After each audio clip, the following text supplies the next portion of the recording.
আমি আসি। আমাদের গল্পগুলো যদি ভালো লেগে থাকে তাহলে অবশ্যই আমাদের এলএস লাভ অ্যান্ড স্যাড স্টোরিকে সাবস্ক্রাইব করে পাশে থাকবেন। ধন্যবাদ। আর আমি প্রিয়াঙ্কা। আমাদের গল্পগুলো যদি ভালো লেগে থাকে অবশ্যই আমাদের LS love and sad story চ্যানেলকে সাবস্ক্রাইব করে পাশে থাকবেন।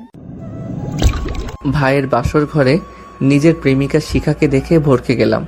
এক মুহূর্তের জন্য নিজের চোখকে অবিশ্বাস করতে বাধ্য হলাম। মনকে সান্ত্বনা দিয়ে বললাম, ধুর, সে তো আমায় অনেক ভালোবাসে, এমনটা করতেই পারে না। হাতের উল্টো পিঠ দিয়ে চোখ দুটো ডলে আবার ভালো করে তাকালাম, কিন্তু চেহারার কোনো পরিবর্তন আসলো না। বাড়ির সকলেই আমার দিকে ভয়ার্ত চাহনি নিক্ষেপ করেছে। রাগে আমার শরীর থরথর করে কাঁপছে। হঠাৎ গলা ফাটিয়ে গগন ফাটানো চিৎকার করে বললাম, এসব কি হচ্ছে এখানে? আমার চিৎকার শুনে বিছানায় বসে থাকা আমার প্রেমিকা ভয়ে কেঁপে ওঠে। কেউ কিছু বলার সাহস পাচ্ছে না। আমি সোজা ভাইয়ার কাছে গিয়ে তার কলার ধরলাম। এসব কি দেখছি আমি? তৎক্ষণাৎ সবাই এসে ভাইয়াকে আমার থেকে সরিয়ে নেয়। আমি আবারও চিৎকার করে বলতে শুরু করি, তোমরা জানতে না শিখাকে আমি ভালোবাসি? ও আমার গার্লফ্রেন্ড ছিল, তারপরও এই কাজটা তোমরা কিভাবে করতে পারলে? কারণ আমি তোমাকে ভালোবাসিনি। পিছন থেকে শিখার বাক্যটি শুনে আশ্চর্য হয়ে গেলাম। 2.5 বছরের সম্পর্ক আমাদের, আর সে এত সহজেই বলে দিল আমি তোমাকে ভালোবাসিনি। তাহলে কি এতদিন সব তোমার অভিনয় ছিল? হ্যাঁ। অবাক করার বিষয় হলো শিখার মুখে অনুশোচনার কোনো ছাপ নেই পর্যন্ত। আমি দিক বিদিক হারিয়ে শরীরের সর্বশক্তি দিয়ে শিখার গালে থাপ্পড় বসিয়ে দেই। এতে সে বসা থেকে শুয়ে পড়ে। এটা দেখে ভাইয়া আমাকে এলোপাথারি মারতে শুরু করে, সাথে লাথি তো আছেই। এখন ভাইয়াকে কেউ আটকাচ্ছে না। এরপর বাবা এসে থাপ্পড় মেরে বলল, তুই এতটা বিগড়ে যাবি তা কখনো ভাবিনি। নিজের ভাবির গায়ে হাত তুলিস, ছি, ভাবতেই ঘৃণা হচ্ছে তোর প্রতি। চোখের সামনে থেকে চলে যা। ভাইয়ার ঘর ত্যাগ করার পূর্বে শিখাকে উদ্দেশ্য করে বললাম, যেখানে নিজের পরিবার আমার মন বুঝলো না, যেখানে 1000 টাকা দিয়ে কাপড় কিনে রঙের গ্যারান্টি পাই না আর তোকে ফ্রিতে পেয়েছিলাম, সেখানে রং বদলানোটা খুব কঠিন কিছু নয়। সময় একদিন ঠিকই এর বিচার করবে। পৃথিবীতে সবকিছু বেইমানি করলেও সময় কখনো বেইমানি করে না। এক মুহূর্ত দেরি না করে নিজের ঘরে চলে আসলাম। ঘরে এসে বিছানায় শরীরটা এলিয়ে দিয়ে সিগারেটে আগুন জ্বালিয়ে ঠোঁটে দিয়ে লম্বা একটা টান দিয়ে ভাবনার জগতে ডুব দিলাম। একটা মানুষ কিভাবে এতটা পরিবর্তন হতে পারে সেটা ভাবলেই মনটা কেমন যেন ছন্ন ছাড়া হয়ে যায়। 2.5 বছরের সম্পর্ককে সে কয়েকদিনেই ভুলে গেল। পুরনো দিনের কথাগুলো ভাবলেই ঠোঁটের কোণে হাসি চলে আসে। একটা সময় ছিল যখন শিখা আমার জন্য পাগল প্রায়। যে মানুষটা আমাকে ছাড়া এক মুহূর্ত থাকতে পারতো না, আজ সেই মানুষটাই আমাকে বলছে কিনা সে আমাকে ভালোবাসে না। আজ খুব করে মনে পড়ছে তার মিষ্টি মিষ্টি আবদারগুলো। রাত 2টোর সময় আমি যখন গভীর ঘুমে আচ্ছন্ন থাকতাম তখন সে ফোন দিয়ে বলতো, মুগ্ধ, আমার খুব আইসক্রিম খেতে ইচ্ছে করছে, একটু এনে দাও না। তার সেই মিষ্টি সুরের আবদারগুলো আমি এড়িয়ে যেতে পারতাম না। এত রাতে সারাটা শহর ঘুরে হলেও তার জন্য আইসক্রিম কিংবা চকলেট নিয়ে যেতাম। সে যখন অসুস্থ থাকতো গভীর রাতে গাছ বেয়ে উঠে তার বেলকনি দিয়ে তার ঘরে গিয়ে মাথায় হাত বুলিয়ে দিতাম। যখন সে বলতো আমার মন খারাপ, তখন ছুটে যেতাম তার কাছে রাতভর গল্প করতে। তাকে হারানোর ভয় যখন আমাকে এতটাই ভাবাতো তখন সে আমাকে বলতো, তুমি একদম চিন্তা করো না, আমি তোমাকে ছাড়া কোথাও যাব না। আমি সারা জীবন তোমার বুকে মাথা রেখে ঘুমাতে চাই। আর আজ থেকে সেই মেয়েটাই কিনা আমার বড় ভাইয়ের বুকে ঘুমাবে। নিয়তির কি বিচিত্র খেলা। চাকরির ইন্টারভিউ দিতে কিছুদিনের জন্য ঢাকা গিয়েছিলাম। সেখানে থাকতে হয়েছে কিছুদিন। এই কয়দিনে ঠিক মতো কথা হয়নি শিখার সঙ্গে। আর এতটুকু সময়েই সে নিজেকে এতটা পরিবর্তন করতে গেল, মজে গেল আমার ভাইয়ের মোহে। আর মজবেই না বা কেন?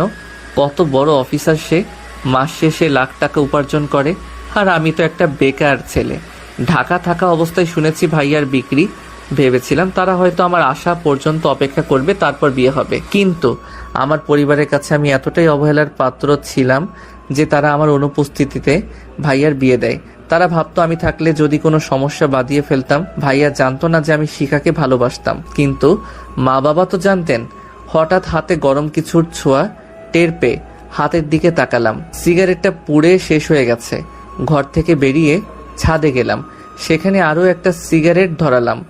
মনের সুখে সিগারেটের টান বসালাম।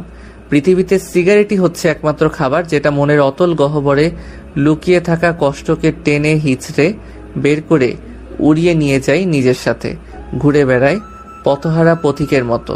এভাবে কয়েকটা সিগারেট শেষ করার পর বাড়ি থেকে বের হলাম। বাড়ির পাশে থাকা ব্রিজের উদ্দেশ্যে হাঁটছি আর সিগারেটের ধোঁয়া উড়াচ্ছি। কিছুক্ষণ সে কাঙ্ক্ষিত জায়গায় পৌঁছালাম। এই মুহূর্তে নিজের জীবনটাকে খেলনা মনে হচ্ছে। উদ্দেশ্য ব্রিজ থেকে লাফিয়ে আত্মহত্যা করব, কিন্তু ভিতরে ভিতরে অনেক ভয় করছে। এত দূর থেকে লাফ দিলে কি আদৌ বেঁচে থাকবো? পরক্ষণেই ভাবলাম, আরে আমি তো মরার জন্য লাফ দেব, তাহলে মৃত্যু নিয়ে চিন্তা করছি কেন? ইতিমধ্যে হাতে থাকা সিগারেটটাও শেষ হয়ে গেছে। পকেট থেকে সিগারেটের প্যাকেট বের করে দেখি সিগারেট শেষ। প্যাকেটটাকে মুখের সামনে তুলে ধরে বললাম, শেষে তুইও আমাকে ছেড়ে যাচ্ছিস? আর যাবি না বা কেন? যেখানে নিজের পরিবার পাশে রইল না, সেখানে তোকে কাছে পাওয়া বিলাসিতা মাত্র। এই পৃথিবীর সবাই স্বার্থপর রে। নিজের স্বার্থ হাসিল করে সবাই একা করে চলে যায়। দিন শেষে বেঈমানগুলোই সুখে থাকে আর কষ্টে মরে বোকা মানুষগুলো। আমরা যাকে নিজের থেকেও বেশি আপন ভাবি, একদিন সেই মানুষটাই পর করে চলে যায়। কেন এমন হয় বলতে পারিস? যা, তোকেও মুক্তি দিয়ে দিলাম বলেই প্যাকেটটা পানিতে ফেলে দিলাম। মুহূর্তে হারিয়ে গেল প্যাকেটটি। ভাবছি এভাবেই আমিও হারিয়ে যাব সবার আড়ালে। ব্রিজের রেলিংয়ের উপর দাঁড়িয়ে দিলাম লাফ। রাত 2টোর সময় অচেনা একটা মেয়ের হাতে থাপ্পড় খেয়ে আত্মহত্যার চিন্তা আপাতত মঙ্গল গ্রহে চলে গেছে। গালে হাত দিয়ে চিন্তা করছি আমাকে থাপ্পড় মারার কারণ। লাফ দিতেই যাচ্ছিলাম, তখনই কে যেন পা জড়িয়ে ধরে, তাই আর লাফ দেওয়া হয়নি। মেয়েটির দিকে ভালো করে তাকিয়ে দেখি কালো জিন্সের প্যান্ট, কালো হুডি, কালো একটা মাস্ক, হুডির টুপি মাথায় দেওয়া, সবকিছুই কালো। সামনে যে একটা মেয়ে দাঁড়িয়ে আছে সেটাই বোঝা যাচ্ছে না ঠিক মতো। আবার পাশে একটা কালো বাইকও রয়েছে। মেয়েটি আমার মুখের সামনে তুড়ি বাজিয়ে বলল, এই যে হ্যালো, বোবা হয়ে গেলেন নাকি? এইভাবে চুপচাপ কি দেখতেছেন? এতক্ষণে হুঁশ হলো আমার। তার আগে আমাকে বলেন, আপনি আমাকে মারলেন কেন? আত্মহত্যা করছিলেন তাই? জানেন আত্মহত্যা মহাপাপ? জানি, তবে আপনার সাহস দেখে অবাক না হয়ে পারলাম না। এত রাতে একা একটি মেয়ে হয়ে একটা ছেলেকে মারলেন। এখন যদি আমি আপনার কোনো ক্ষতি করি? মেয়েটি বোধহয় হাসলো। হাসির কি বললাম? আপনি হাসছেন? হাসার মতো কিছু বলেছি কি? আপনি বোবার মতো কথা বলেন। মানুষ এতটা অকৃতজ্ঞ নয় যে তার জীবন বাঁচিয়েছে তারই ক্ষতি করার চিন্তা করবে। বাহ, চমৎকার কথা বলেছে তো মেয়েটা। আপনার বুদ্ধি আছে বলতে হয়। এতটুকু বুদ্ধি নিয়ে চলতে হয়। যাই হোক, এখন বলুন, বলদের মতো মরতে কেন যাচ্ছিলেন? আরে মেয়েটা তো আজব, আমাকে বলদ বলল। সোজা সাপটা উত্তর দিলাম, আমার প্রেমিকার বিয়ে হয়েছে, সে বেইমানি করেছে আমার সাথে। আজীব ব্যাপার। মেয়েটি খিলখিল করে হাসছে। আমার কষ্টের কথা শুনে সে হাসছে। মনে কি মায়া বলে কিছু নেই? ব্যাস এইটুকুই? এই সামান্য কারণে আপনি জীবনটা শেষ করতে চাচ্ছিলেন? মিষ্টি চাঁদের দিকে তাকিয়ে দীর্ঘ একটা শ্বাস ছেড়ে বললাম, আরও কারণ আছে। সে আমার বড় ভাইকেই বিয়ে করেছে, আর পরিবারের সবার কাছে আমি অবহেলার পাত্র। মা বাবা জানতো আমাদের সম্পর্কের বিষয়ে, তারপরও তারা বিয়েটা আটকায়নি। আমার অনুপস্থিতিতে বিয়ে দিয়ে দেয়। এবার মেয়েটিও লম্বা একটা শ্বাস ছাড়ল। তার কণ্ঠ শীতল হয়ে এলো। চলুন সামনে হাঁটা যাক। হাঁটবেন? আচ্ছা চলুন। আমরা হাঁটা ধরি। এখনো পর্যন্ত কেউ কারো নামই জানলাম না। হঠাৎ সে বলে ওঠে, সত্যিই পরিবারের কাছে এমন ব্যবহার পাওয়া খুব কষ্টের। এর চেয়ে মৃত্যু যন্ত্রণায় শ্রেয়। কিন্তু মা বাবা কি করে হতে পারে সন্তানের উপর এতটা কঠোর? তারা কি সত্যিই আপনার? জি, ঠিকই ধরেছেন। তারা আমার আপন মা বাবা নয়। শুনেছি যখন ছোট ছিলাম তখনই দত্তক নিয়েছিল আমায়। আমি তো এটাও জানি না যে আমার আসল মা বাবা কি আদৌ বেঁচে আছে কিনা মরে গেছে। ছোটবেলায় সবাই খুব ভালোবাসতো, বিশেষ করে মায়ের ভালোবাসাটা পেতাম সবচেয়ে বেশি। আস্তে ধীরে যখন বড় হতে শুরু করি তখন আমার প্রতি মায়ের ভালোবাসা দেখে বড় ভাই হিংসায় জ্বলে যেত। আমি তাকে আপন ভাই ভাবতাম ঠিকই, কিন্তু তার চোখে আমি নিতান্তই উটকো একটা ঝামেলা। তাই সে উঠতে বসতে বাড়ির সকলের চোখে আমাকে যে কোনো মূল্যে অপরাধী সাজাতো। আমিও কখনো তাকে কিছু বলতাম না। তাদের নুন খেয়েছি, ছোট থেকে বড় করেছে, এই তো অনেক। এগুলো তো নিজের মা বাবাও করতে পারতো, তাই কখনো অকৃতজ্ঞ হয়ে ওঠা হয়নি। আস্তে আস্তে পরিবারের চোখে সবচেয়ে বাজে মানুষ হয়ে গেলাম। সন্তানের মতো ভালোবেসেছিল, ফেলে তো আর দিতে পারে না, তাই বাড়ির এক কোণে ফেলে রাখতো আমাকে। আমার প্রেমিকা ছিল বড়লোক বাবার একমাত্র মেয়ে, আর ছেলেও মস্ত বড় অফিসার। মাস শেষে লাখ লাখ টাকা উপার্জন করে। এদিকে আমি এক বেকার ব্যর্থ প্রেমিক। বিয়ে না দেওয়ার কোনো কারণ ছিল না। আমি আমার মা বাবাকে কখনোই ক্ষমা করব না। ইতিমধ্যেই চোখের কোণে পানি এসে জমাট বেঁধেছে। চোখের পলক ফেলতেই টুপ করে মাটিতে পড়ে গেল 2 ফোঁটা পানি। কাঁদবেন না। সময় এবং পরিস্থিতির সাথে নিজেকে খাপ খাইয়ে চলার নামই হচ্ছে জীবন, সেটা হোক সুখের কিংবা দুঃখের। সময় আর পরিস্থিতি তো বোঝে না আপনি বা আমি সুখে আছি নাকি কষ্টের দিন পার করছি। ভাগ্য নিজেকেই পরিবর্তন করে নিতে হয়। জীবনে যুদ্ধ না করলে জীবনটাকে কখনো উপলব্ধি করা সম্ভব হয়ে ওঠে না। খুব সুন্দর করে কথা বলেন আপনি। দেখে আবার প্রেমে পড়েন না জানো আমার। মেয়েটির কথা শুনে ভেবাচাকা খেয়ে গেলাম। মুখের উপর কেউ এভাবে বলে? জি, সবকিছু মুখের উপর বলার চেয়ে উত্তম আর কিছু নাই। মনের ভেতর এক, মুখে আরেক। এমন মানুষের মতো ভয়ঙ্কর পৃথিবীতে আর কিছুই হতে পারে না। মেয়েটির কথা যতই শুনছি ততই অবাক হচ্ছি। সবকিছু কতটা গভীরভাবে চিন্তা করে। এভাবেও চলা যায়? আত্মহত্যা করলেই কি সবকিছু সমাধান হয়ে যায়? মেয়েটির প্রশ্নের কি জবাব দেব ভাবতে পারছি না। চুপ যে বড্ড। জানি না, তবে সবার থেকে নিজেকে আড়াল করে নিতে চেয়েছিলাম। আপনি বড্ড বোকা। যার জন্য মরতে গেছিলেন সে কিন্তু একবারও আপনার জন্য চোখের পানি ফেলতো না। সে তো তার জন্য একটা পারফেক্ট জীবনসঙ্গী খুঁজছিল, সেটা পাওয়ার হয়ে গেছে। তাহলে সে কেন ভাববে তার অতীত নিয়ে? বেঈমানরা কখনো কাঁদে শুনেছেন? না। তাহলে বোকার মতো কেন মরতে বসেছিলেন? শক্তি রেখে যারা চলে তারা কখনো হারে না। ব্যর্থতা একটা পরীক্ষা মাত্র। স্বীকার করুন কি ঘাটতি রয়েছে, দেখুন, পূরণ করুন। যতক্ষণ না সফল হন শান্তির ঘুম ত্যাগ করুন, লড়াই করুন। সফলতা হেঁটে হেঁটে আপনার কাছে আসবে। আমরা যখন ছোট ছিলাম হাঁটার পথে 1000 বার হোঁচট খেয়ে পড়ে গেছি। তখন কি আমরা পড়েই ছিলাম? না, উঠে দাঁড়িয়ে আবারও হাঁটতে শুরু করেছি। তাই তো আজ এখন নিজে হাঁটতে পারি। তখন যদি চেষ্টা না করে ব্যর্থ হয়ে পড়ে থাকতাম তাহলে আজ সমাজের কাঁধে বোঝা হয়ে থাকতাম। চলতি পথে হোঁচট খেয়েছেন, ঘাবড়াবেন না, উঠে দাঁড়ান। দরকার হলে কিছুটা সময় বিশ্রাম নিয়ে আবার চলতে শুরু করুন। থেমে গেলে সফলতার দ্বারে পৌঁছাবেন কিভাবে? বেঈমানদের জন্য নিজেদের কষ্ট দেয় তো বোকারা। অন্যের জন্য নয়, নিজের জন্য বাঁচুন। বাঁচার জন্য লড়াই করুন। নিজেকে এমন ভাবে তৈরি করুন যাতে আপনাকে যারা অসফল দেখতে চায়, যারা আপনার কষ্টের কারণ, তারা যেন জ্বলে পুড়ে খাক হয়ে যায়। জানি না মেয়েটাকে, তবে তার অনুপ্রেরণার বার্তা পেয়ে খুব করে বাঁচতে ইচ্ছে করছে। স্বাদ জাগছে পুনরায় পৃথিবীটাকে জানবার। হ্যাঁ, আমি বাঁচবো, নিজের জন্য হলেও বাঁচবো। এভাবে যদি সবাই ভাবতো তাহলে বিচ্ছেদের পর হয়তো মৃত্যুর হার বাড়তো না। আপনার মনটা ভীষণ খারাপ, চলুন আপনাকে নিয়ে একটু ঘুরে আসি, যদি মন ভালো হয়। মেয়েটি বাইকে উঠে স্টার্ট দিল। আমিও 7-5 না ভেবে উঠে পড়লাম। জানি না সে কোথায় নিয়ে যাচ্ছে, তবে ভালো লাগছে ভীষণ। আমি ভাবছি, প্রচুর ভাবছি। কি ভাবছি সেটাও জানি না, তবে ভাবতেও ভালো লাগছে। অগোছালো চিন্তাগুলোকে গুছিয়ে নিলাম খানিকক্ষণের মধ্যেই। হঠাৎ সে বাইক থামায়। ঝাঁকুনি খেয়ে ভাবনা থেকে বেরিয়ে এলাম। সামনে একটা ছোট্ট চায়ের দোকান। দুজনে নেমে দোকানের টঙে বসলাম। চাচা, কড়াক করে 2 কাপ চা দাও তো। তোমরা বইসা পড়ো, আমি দিতাছি।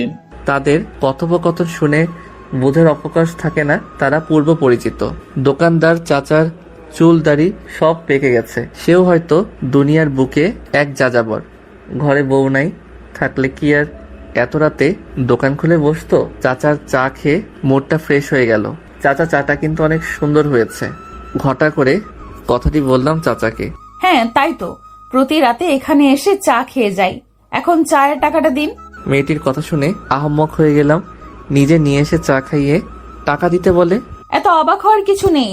ভাবছেন আমি নিয়ে এসে টাকা কেন দিতে বলছি? ভেবে লাভ নেই, কারণ একটা ছেলের সামনে একটা মেয়ে বিল দেবে, এটা ছেলেটার জন্য সম্মানহানি থেকে কম না। বেশি কিছু না ভেবে চাচার দিকে 100 টাকার নোট বাড়িয়ে দিলাম। সে হাসছে। বাজান, আমার কাছে ভাঙতি নাই। বাকিটা দিতে হবে না চাচা, রেখে দিন। আবার হাঁটা ধরি। আচ্ছা, আমি না হয় প্রেমের ছাকা খেয়ে ব্যর্থ হয়ে মরতে এসেছিলাম, কিন্তু আপনি এত রাতে বাইরে কি করেন? মেয়েটি মুহূর্তের মধ্যেই উত্তর দিল, ওই যে নিজের জন্য বাঁচতে। সুখের খোঁজে ছুটে চলা এক গন্তব্যহীন পাখি আমি। মানে ঠিক বুঝলাম না।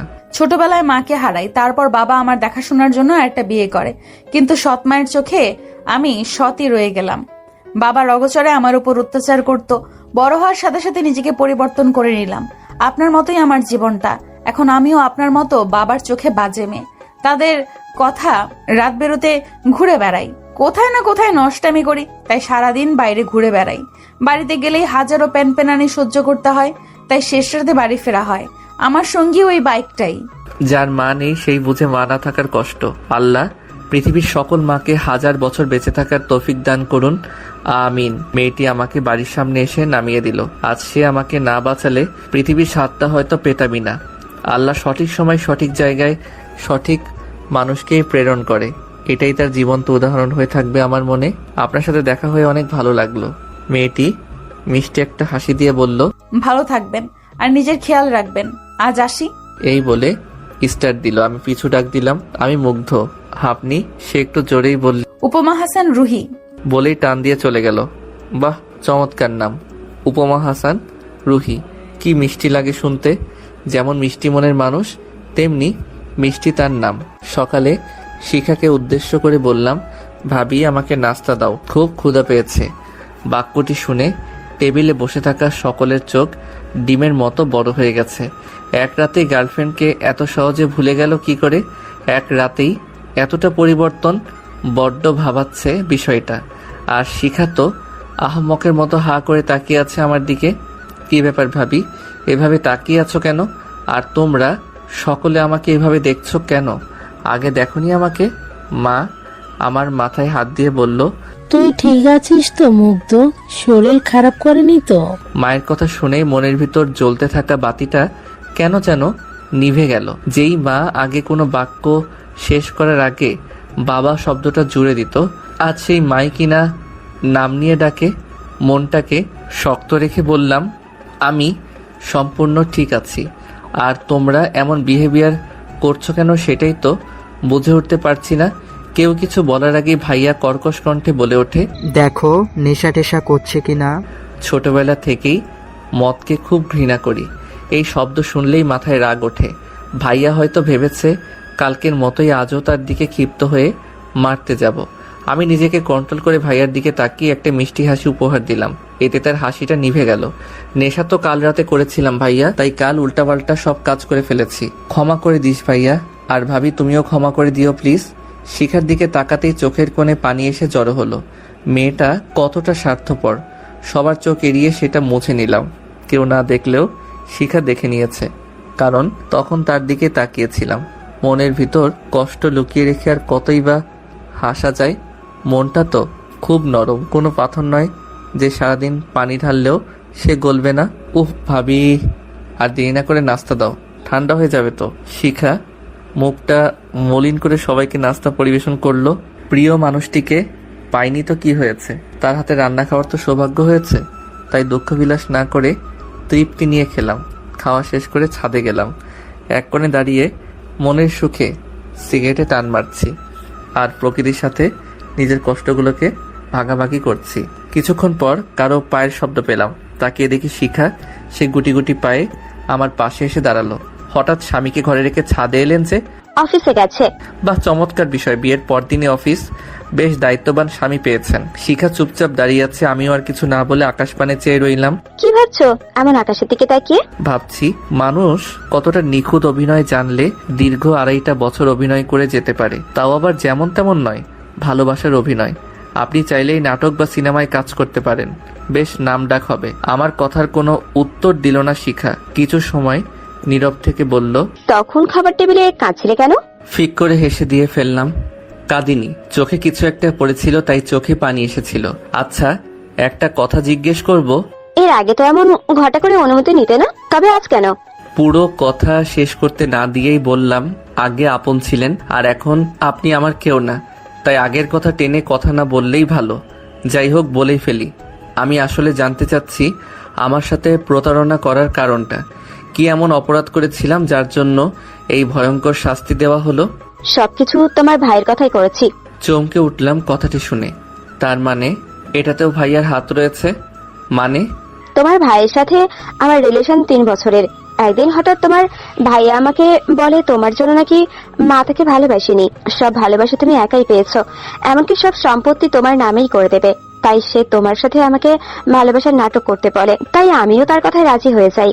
শিখার কথা শুনে বেশ পাগলের মতো হাসতে ইচ্ছে করছে, হেসেও ফেললাম। তুমি হাসছো? কাল দিন পর্যন্ত খুব অহংকার করে বলতে পারতাম আমার একটা আপন মানুষ ছিল, কিন্তু আজ যে সম্পূর্ণ একা হব এটা ভাবিনি কখনো। এখন থেকে আমি শুধুই আমার। তোমার কথা ঠিক মানে বুঝলাম না। হ্যাঁ, তোমার শ্বশুর শাশুড়ি আমার নিজের মা বাবা নয়, দত্তক নিয়েছিল। ছোটবেলায় ভালোবাসতো ঠিকই, কিন্তু এখন আমি তাদের কাছে ডাস্টবিনের আবর্জনা, আর বাকি রইল সম্পত্তি। আরে যেখানে আপন মানুষগুলো দূরে ঠেলে দেয়, সেখানে তার থেকে বড় কষ্টের আর কি হতে পারে? সম্পত্তি দিয়ে কি হবে যদি মনেই সুখ না থাকে? জানো শিখা, এই পরিবার থেকে যখন অবহেলা পাচ্ছিলাম, তখন হুট করে তুমি আমার জীবনে অনুপ্রবেশ করলে, আর তারপর আস্তে আস্তে তুমি নিজেই ভালোবাসার হাত বাড়িয়ে দিলে। তখন আমি আবার নতুন একটা পৃথিবী সাজাতে ব্যস্ত হয়ে পড়লাম। সবাই যখন আমাকে তাদের দ্বার থেকে তাড়িয়ে দিল, তখন শেষে এসে তোমার দ্বারে দাঁড়ালাম। তুমি দরজাটা খুললে ঠিকই, হাতটাও বাড়িয়ে দিলে, কিন্তু শেষ মুহূর্তে এসে মুখের উপর দরজাটা বন্ধ করে দিলে। এখন আর আমার পৃথিবীতে কেউ রইল না। না পেলাম নিজের মা বাবার ভালোবাসা, না পেলাম টাকা দিয়ে কিনে নেওয়া মা বাবার ভালোবাসা, আর না পেলাম প্রিয় মানুষটার ভালোবাসা। আমার জীবনটা কতটা রঙিন, তাই না শিখা? চারিদিকে শুধু সুখ আর সুখ। আমার সাথেই কেন এমন হলো বলতে পারো? নিচে যারা আছে তারা তোমার আপন মা বাবা নয়। কেন? সবকিছুই যখন বলেছে তখন এটাও নিশ্চয়ই বলেছে। তুমি এতিম, এটা কখনো বলেনি। শিখার দিকে তাকিয়ে দেখি তার চোখ দিয়ে অনর্গল পানি পড়েই চলেছে। করুণা হচ্ছে আমার প্রতি। শিখা আমার পা জাপটে ধরে কাঁদতে কাঁদতে ক্ষমা চাইতে লাগলো। তুমি প্লিজ আমাকে ক্ষমা করে দাও। বিশ্বাস করো, আমাকে ভুল বুঝে এসব করানো হয়েছে। আমি জানতাম না তুমি এতিম। বুদ্ধি কি লোপ পেয়েছে নাকি? দেবরের পায়ে ধরে কেউ? আর আমি এতিম জানলে নাটক করতে না, কিন্তু মা বাবা আছে জেনে নাটক করেছো কেন? কষ্টটা কি মা বাবা মোচন করে দিত? এটা কেমন চিন্তা তোমার? তোমার দেয়া কষ্ট কেন আমার মা বাবা মোচন করবে? পা থেকে ওঠো তাড়াতাড়ি, কেউ দেখে ফেলবে, পরে তোমারই সম্মানে আঘাত আসবে। আগে বলো, তুমি আমাকে ক্ষমা করে দিয়েছো? কি আজীব ব্যাপার তাই না? কষ্ট দিচ্ছ নিজের ইচ্ছায়, আবার ক্ষমা করতেও বাধ্য করছো। নিয়তির কি খেলা! তোমাকে জায়গা দিয়েছিলাম বুকের অতল গহ্বরে, আর আজ রয়েছো তুমি আমার পায়ে। একেই বলে সুখে থাকতে ভূতে কিলায়। প্লিজ পা থেকে ওঠো। শিখা পা থেকে উঠে দাঁড়ায়। চলে আসতে যাব, ঠিক তখনই শিখার ফুপিয়ে ফুপিয়ে কান্নার শব্দ পেলাম। দীর্ঘ 2.5 বছরের সম্পর্কে তার উপর যতবারই রাগ করেছি, ততবারই সে এভাবে ফুপিয়ে কেঁদে আমার রাগ ভাঙিয়েছে। সেসব তো সবই মিথ্যা ছিল। আজও কি সে মিথ্যা কান্নার মায়ায় জড়াতে চায় আমায়? প্লিজ প্লিজ আমাকে ক্ষমা করে দাও গুড্ডু। বলেই আবার ফুপিয়ে কেঁদে ওঠে মেয়েটা। শিখা আমাকে ভালোবেসে এই গুড্ডু নামে ডাকতো। ওর চোখের পানি কেন জানি না আমার সহ্য হচ্ছে না। মনের ভিতর অজানা এক চিনচিন ব্যথা অনুভব করছি। হিতাহিত জ্ঞান হারিয়ে শিখাকে জড়িয়ে ধরলাম। সে আমাকে ভালো না বাসলেও আমি তো বেসেছি। আমিও যদি তাকে কষ্ট দেই, তাহলে আমাদের মধ্যে পার্থক্য রইল কি? আমি তো সত্যিই ভালোবেসেছি, তাই আমার উচিত তাকে ক্ষমা করে দেওয়া। শিখার কপালে ছোট্ট একটা চুম্বন করে বললাম, আচ্ছা ক্ষমা করে দিলাম তোমায়। দোয়া রইল তোমার জীবনের প্রতিটি কোণা সুখ দিয়ে ভরে উঠুক। আমি জানি এখানে থাকলে আমাদের সম্পর্কটা একদিন পরকীয়ায় পরিণত হবে, তাই আমাকে অনেক দূরে চলে যেতে হবে। 2 দিন পরে সবার কাছ থেকে বিদায় নিয়ে চলে এলাম ঢাকা শহরে। আসার সময় সবাই খুশি হলেও শিখার চোখের কোণে ছিল জমাট বাঁধা পানি। তাকে ইশারায় বলেছিলাম কখনো কাঁদবে না, সব সময় মুখে হাসি রেখা ফুটিয়ে রাখবে। তোমাকে হাসিতেই মানায়। তুমি হচ্ছ একটি গোলাপ গাছ, আর সেই গাছে ফুল ফোটা আবশ্যক। আজ 3 বছর পর আবার নিজ শহরে পা রাখছি। পরনে পুলিশের উর্দি, পদবিটা পেয়েছি ওসি সাহেবের। নিজের শহরে পা রাখতেই পুরনো দিনের কথাগুলো লাফিয়ে উঠল মাথায়। শিখাকে দেখার অদম্য ইচ্ছা জাগলো মনে, কিন্তু যেটা হারিয়ে যাবার সেটা তো হারিয়ে গেছেই। তাই নিজের ইচ্ছেটাকে মাটি চাপা দিয়ে থানায় চলে গেলাম। সবাই খুব সুন্দর করে সম্মান জানালো আমাকে। আমার আসন দেখিয়ে দেওয়া হলো। আমি আরামসে সেখানে বসলাম। কিছুক্ষণ পর একটা মেয়ের কণ্ঠ শুনে মাথা তুলে তাকালাম। মেয়েটি আমাকে দেখে অবাক হয়েছে মনে হলো। নেম প্লেটে লেখা উপমা। নামটা দেখে আমিও ভড়কে গেলাম। এটা কি সেই উপমা যেই উপমাকে আমি অনেক দিন যাবৎ খুঁজছি? পরক্ষণেই ভাবলাম, আরে ধুর, এটা তো কখনোই হতে পারে না। কারণ যে উপমা আমাকে বাঁচিয়েছে সে একটু মোটা ছিল, কিন্তু এই মেয়েটা তো একেবারেই চিকন। স্যার, আমি উপমা, এই থানার এসআই। আপনার জন্যই আমার ডিউটি দেওয়া হয়েছে। যাক, শুনে ভালো লাগলো। একটা সুন্দরী মেয়ের সাথে ডিউটি করতে পারবো। কেটে গেল 1 মাস। এই 1 মাসে কত শতবার যে তাকে খুঁজেছি। হ্যাঁ, মনে পড়েছে। সে বলেছিল সে প্রতিদিন রাতে ওই চাওয়ালা চাচার দোকানে গিয়ে চা খায়। একবার সেখানে গিয়ে খোঁজ করলে মন্দ হয় না। গেলাম রাত 2টোর সময়, কিন্তু হতাশ হওয়া ছাড়া উপায় ছিল না। দোকান খোলা ছিল ঠিকই, কিন্তু উপমা নেই। আশেপাশে তাকিয়েও লাভের লাভ কিছু হলো না। চাচার কাছে 1 কাপ চা চাইলাম। চাচা সাধারণভাবে তাকায় আমার দিকে। হয়তো চিনতে পারিনি। একদিনের দেখাই কি আর এতদিন মনে থাকে? তার তো বয়স হয়েছে। চা খেতে খেতে চাচাকে জিজ্ঞেস করলাম, চাচা, ওই মেয়েটা কি এখন আর এখানে আসে না? চাচা হয়তো আমার কথা বুঝতে পারিনি। কার কথা কও বাজান? আরে, যেই মেয়েটা প্রতিদিন রাত 2টোর সময় এখানে এসে চা খেত, সাথে কালো বাইক নিয়ে আসে। কথাটা শুনে চাচার মনটা খারাপ হলো মনে হচ্ছে। কি হলো চাচা, আপনি মন খারাপ করলেন কেন? বাজান, মায়েরা আহে না অনেকদিন, খুব দেখবার মনে চায়। বাপের মতো ভালোবাসতো আমারে। বলেই চোখ দিয়ে 2 ফোঁটা পানি গড়িয়ে পড়ল। চাচার কাঁধে হাত রেখে বললাম, মন খারাপ করবেন না চাচা, সে একদিন আসবেই। মেয়ে কি কখনো তার বাবাকে ছেড়ে যেতে পারে? চিন্তা করবেন না, আর আমার জন্য দোয়া করবেন। আমি যেন তাকে খুঁজে পাই। চাচার বিল দিয়ে চলে আসি। সকালে ঘুম থেকে উঠে পার্কে গিয়ে একটু শরীরচর্চা করলাম। তারপর বাসার দিকে রওনা হলাম। বাসার সামনে এসেই আমি অবাক। উপমা গেটের ভিতরে। আরে মিস উপমা, আপনি এখানে কি করছেন? স্যার, কালকেই শিফট হয়েছে এখানে। কেটে গেল আরও কয়েকদিন। একদিন রাতে উপমা এবং আমি একসাথে ডিউটি শেষ করে বাসায় ফিরছিলাম। হঠাৎ মনে হলো সেই ব্রিজের কথা। ইচ্ছে হলো সেখানে যেতে, তাই 7-5 না ভেবে গেলাম সেখানে। এই কি স্যার, এখানে নিয়ে এলেন যে? একজনকে খুঁজতে। খুঁজে পেলেন? উপমার কথাগুলো বড় অদ্ভুত। কেন যেন মনে হয় জেনেও না জানার ভান করে। যে ছুটে বেড়ায় শুধু, ধরা দিতেই চায় না। আচ্ছা স্যার, একটা প্রশ্ন করব। হ্যাঁ করুন। আপনি কি বিবাহিত? একটা মুচকি হেসে জবাব দিলাম। আমার কথা শুনে মেয়েটি মনে হয় খুশি হলো। সে আবারও প্রশ্ন করে, কাউকে ভালোবাসেন? তার কথা শুনে মনটা কেমন যেন খারাপ হয়ে গেল। মনে পড়ল পুরনো দিনের সেই স্মৃতিগুলো। একটা দীর্ঘশ্বাস ছেড়ে বললাম, একজনকে ভালোবাসতাম, কিন্তু সে আমাকে ছেড়ে চলে গেছে তার সুখের ঠিকানায়, যেখানে গেলে সে ভালো থাকবে। এখন আর কাউকে ভালোবাসেন না? সেদিকে আর পা বাড়ানো হয়নি, তবে একজনকে খুব করে অনুভব করি। অদ্ভুত বিষয় হলো সেই মেয়েটির নামও উপমা। আপনার এক্স কি খুব ভালোবাসতেন? বাদ দিন না, সে সুখে আছে, এই তো অনেক। আমার ভালোবাসা পূর্ণতা পায়নি তো কি হয়েছে? সে সুখী হলেই হলো। তাকে তো আমি আমার সাথে সুখী দেখতে চেয়েছিলাম, আর সে সুখেই আছে। শুধু মানুষটাই আলাদা, এতে ক্ষতির কি? আমার কথা শুনে মেয়েটি একটা লম্বা শ্বাস ছাড়ল। তারপর আবার কি হলো? উপমা হেসে দেয়। ভাবছি স্যার। কি ভাবছেন? আপনি মানুষটা বড় অদ্ভুত। সাধারণ মানুষ তার প্রেমিক বা প্রেমিকাকে হারালে বা ছেড়ে গেলে অনেক অভিশাপ দেয়, কিন্তু আপনি পুরোই তার উল্টো। হা হা হা, বাদ দিন। আর একটা কথা বলি, এটা থানা নয় যে বারবার অনুমতি নিতে হবে। সেটা বললেই হয়। এত ঝাঁজ দিয়ে কথা বলেন কেন? আরে উপমা আমার সাথে রেগে কথা বলছে, সাহস তো কম নয়। আপনার সাহস তো কম নয়, আমার সাথে রেগে কথা বলেন। এত বড় সাহস কে দিল আপনাকে? উপমা তার মুখটা একদম আমার কাছে এনে বলে, এটা থানা নয় যে আপনাকে ভয় পেয়ে কথা বলবো। বাপরে, মেয়ে তো একেবারে আগুন। এসআই হয়ে ওসিকে ফাপড় দেয়।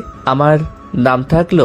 যাই হোক, বলে ফেলি, আপনি যাকে অনুভব করেন তাকে যদি খুঁজে পান তাহলে কি করবেন? একেবারে বিয়ে, যদি সে রাজি হয়। উপমা মনে হয় আমার কথা শুনে খুশি হলো। এটা ভালো বলেছেন। প্রিয় মানুষকে হারিয়ে যেতে দিতে নেই। একবার হারিয়ে গেলে সারা জীবন আফসোস নিয়ে কাটাতে হয়। নিয়তি বড় অদ্ভুত। কেউ কি আর ইচ্ছে করে তার প্রিয় মানুষটিকে হারায়? তারা নিজের রং বদলিয়ে নতুন রঙের ছোঁয়ায় ডুবে যায়, হারিয়ে যায় সেই রঙের অতল গহ্বরে। জীবনটাই কেটে গেল কষ্টের সাগরে ভেসে, সব সয়ে গেছে।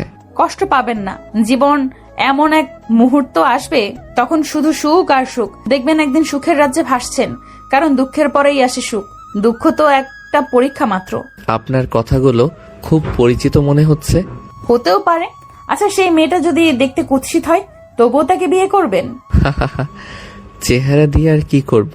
যদি মনটাই হয় বিষাক্ত, সে কুৎসিত হোক না সুন্দর, এতে আমার আসে যায় না। তার মনটা অনেক সুন্দর।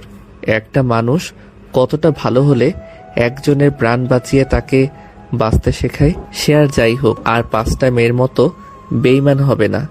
যদি সে কুৎসিত হয় তাহলে আমার জন্য ভালোই হবে। উপমা অবাক হলো শেষের কথাটি শুনে। কুৎসিত হলে ভালো হবে কেন? কেননা আজকের দিনে পরকীয়া এতটাই বৃদ্ধি পেয়েছে, আর এগুলো সুন্দরী মেয়েরাই করে বেশি। আর বিশেষ করে বউকে নিয়ে বাইরে বের হলে রাস্তার কিছু কুকুরের বাজে নজরে যেতে হয়। কুৎসিত হলে কেউ সেভাবে তাকাবে না। আপনার কথা শুনে ভালো লাগলো। আচ্ছা, আপনি যদি তাকেও না পান তাহলে কি আবারও আত্মহত্যা করবেন? উপমার কথা শুনে অবাকের চরম পর্যায়ে পৌঁছে গেলাম। আমি যে আত্মহত্যা করতে চেয়েছিলাম সে জানলো কিভাবে? আমি তো তাকে কখনো বলিনি। আপনি এসব জানলেন কিভাবে? বলছি একটু অপেক্ষা করুন, আমি আসছি। আর যতক্ষণ না আসছি ততক্ষণ এখান থেকে এক পাও সরবেন না, নাহলে পা ভেঙে হাতে ধরিয়ে দেব। এই বলে গাড়ি নিয়ে চলে গেল। বুঝলাম না হঠাৎ তার কি হলো। মেয়েটি আজ বড় অদ্ভুত আচরণ করছে। দাঁড়িয়ে রইলাম। কিছুক্ষণ পর বাইকের শব্দ শুনলাম। পিছনে তাকিয়ে দেখি সেই পুরনো দিনের মেয়েটি। কালো হুডি পরা, কালো মাস্ক, হুডির টুপি মাথায় দেওয়া, কালো বাইক। সে এসে আমার সামনে দাঁড়ালো। আমি শুধু নির্বাক হয়ে তাকিয়ে রইলাম। স্বপ্ন দেখছি না তো? আমার সামনে দাঁড়িয়ে আছে পুরনো সেই উপমা, যার জন্য আজ আমি বেঁচে রয়েছি। বেঁচে থাকতে তার সাথে আবার দেখা হবে ভাবতে পারিনি কখনো। আমি তাকে দেখাতে বিভোর হয়ে আছি। কখন যে সে সামনে এসে দাঁড়িয়েছে বুঝতেই পারিনি। এই যে মিস্টার কাবলাকান্ত, কি দেখছেন এভাবে? যেদিনই আপনার সামনে এসে দাঁড়াই সেদিনই এভাবে তাকিয়ে থাকেন। কি ঘটনা বলুন তো? ভালো টালো বাসেন নাকি? আমি তার প্রশ্নের কোনো জবাব না দিয়ে উল্টো প্রশ্ন করলাম, এতদিন কোথায় ছিলেন জানেন? পাগলের মতো খুঁজছিলাম আপনাকে, শুধু একবার দেখব বলে। একটা অজানা মেয়েকে খুঁজছেন, তাও আবার পাগলের মতো? কেন? জানি না কেন, তবে আপনাকে দেখার জন্য মনটা আমার দেউলিয়া হয়ে গেছে। আপনাকে প্রতিদিন এই ব্রিজ এবং চাচার দোকানে খুঁজি, কিন্তু কখনো পাইনি। কিন্তু আজ আপনি আমার সামনে, সবকিছু কেমন যেন স্বপ্নের মতো লাগছে আমার। স্বপ্ন দেখতে হবে না, আমি বাস্তবেই আপনার সামনে দাঁড়িয়ে আছি। বলেন তো, আমাকে কেন খুঁজছিলেন পাগলের মতো? হাত দুটো মুঠো করে ব্রিজের রেলিং এর উপর রেখে আকাশ পানে তাকালাম। আমি জানি না কেন খুঁজছিলাম আপনাকে, তবে খুব করে খুঁজছিলাম। আপনাকে খুঁজতে আমার ভালো লাগে। কারণটা কি শুধুই ভালো লাগার? মেয়েটির দিকে একবার তাকিয়ে আবার চোখ ফিরিয়ে নিলাম। জানা নেই। আচ্ছা, আজ তাহলে আসি। বেঁচে থাকলে আবার দেখা হবে কোনোদিন। মেয়েটির যাওয়ার কথা শুনে হঠাৎ আমার হাসি মুখটা মলিন হয়ে গেল। এতদিন পর খুঁজে পেয়েও আবার হারিয়ে ফেলবো তাকে। সে চলে যাওয়ার জন্য পিছু ফিরে হাঁটা ধরল। শুনুন, পিছু ডাক শুনে আবার আমার কাছে চলে এলো। যাবেন না প্লিজ? সে চোখ দুটো ছোট ছোট করে বলল। থেকে যাওয়ার তো কারণ খুঁজে পাচ্ছি না। আমি উত্তেজিত হয়ে বলি, কারণ আছে। সে মাথা নাড়িয়ে বলে, কি? আমি একটা শুকনো ঢোক গিলে বললাম, আপনাকে আমি অনুভব করি সব সময়। বাক্যটি বলেই তার উল্টো হয়ে দাঁড়ালাম। কিছুটা সময় অতিবাহিত হওয়ার পরেও যখন কোনো সাড়া শব্দ পেলাম না, তখন পিছন ঘুরে তাকালাম, কিন্তু উপমা নেই। গেল কোথায়? তাহলে কি সে আমাকে আবার ছেড়ে গেল? আমার ভাগ্যটাই কি এমন? সুখ নামক শব্দটা আমার জন্য কি হারাম হয়ে গেছে? নিমেষে আমার মনটা খারাপ হয়ে গেল। কেন বারবার এমন হয় আমার সাথে? এই যে মিস্টার কাবলাকান্ত, পেছন ফিরে তাকান। পিছন থেকে কারো কথা শুনে চমকে উঠলাম। পিছনে তাকিয়ে দেখি উপমা ফুল হাতে নিয়ে হাঁটু গেড়ে বসে আছে। উপমার কাণ্ড দেখে আমি নির্বাক।